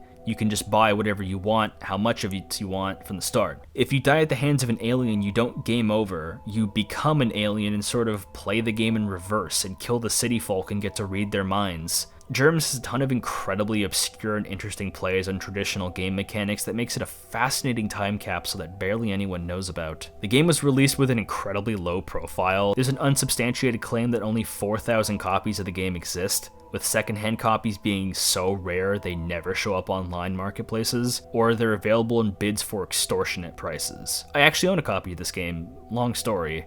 No text on the cover, just this disturbing image. Xanthus. I hit the worst case scenario with this one. I could not find a single bit of information, and neither could the Iceberg's creator. I found an indie creator named Xanthus, I found some kind of Sonic.exe OC named Xanthus, but no game is seemingly attached to this name, either making it completely lost for good, or a hoax that simply doesn't exist. Well, the Iceberg's creator was at least kind enough to recommend me an alternative title. Everything is Going to Be Okay is a 2017 indie game by Alien Melon.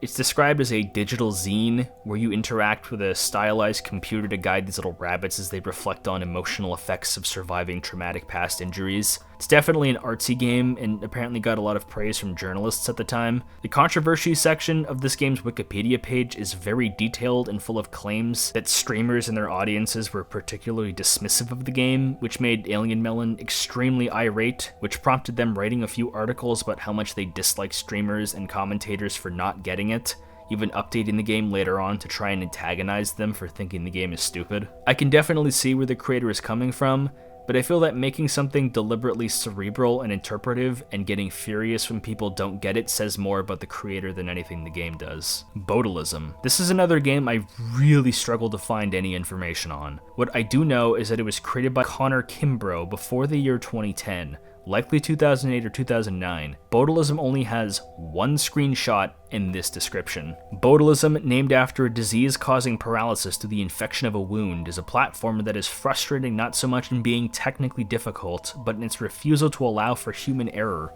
The player acts as a man with a machine gun, jumping on a series of platforms to reach the end of each level.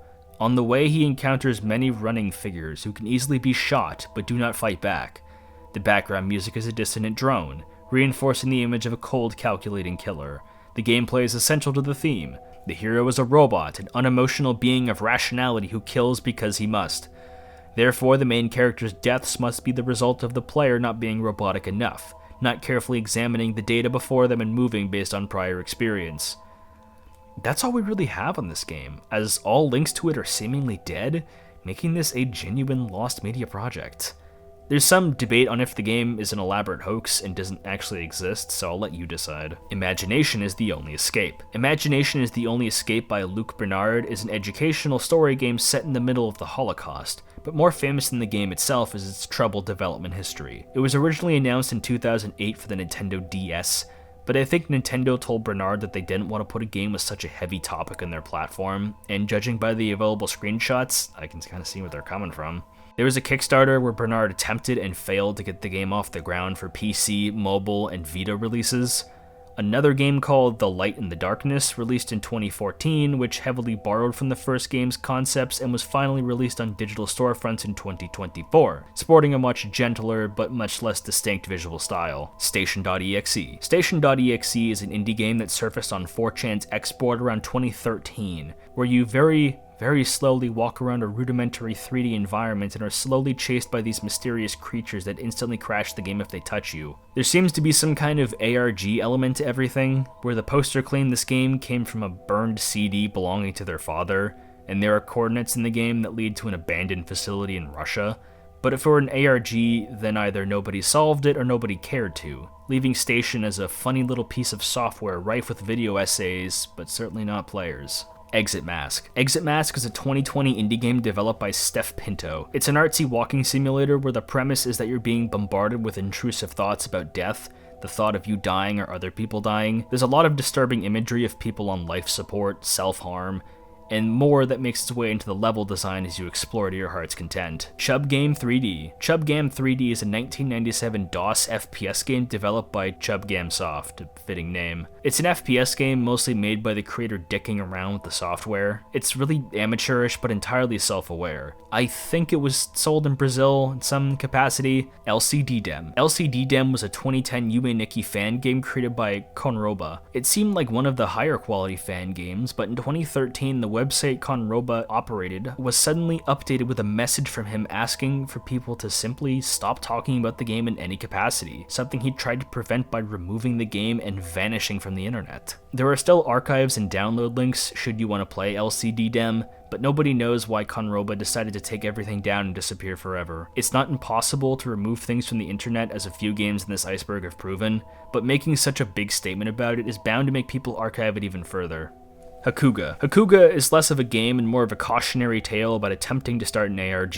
There was a Reddit post detailing some story about a psychological horror game created by the late friend of OP, who had killed themselves, and he was simply letting the people know this game was apparently lost media. Well, people found it instantly because, surprise, it was an ARG.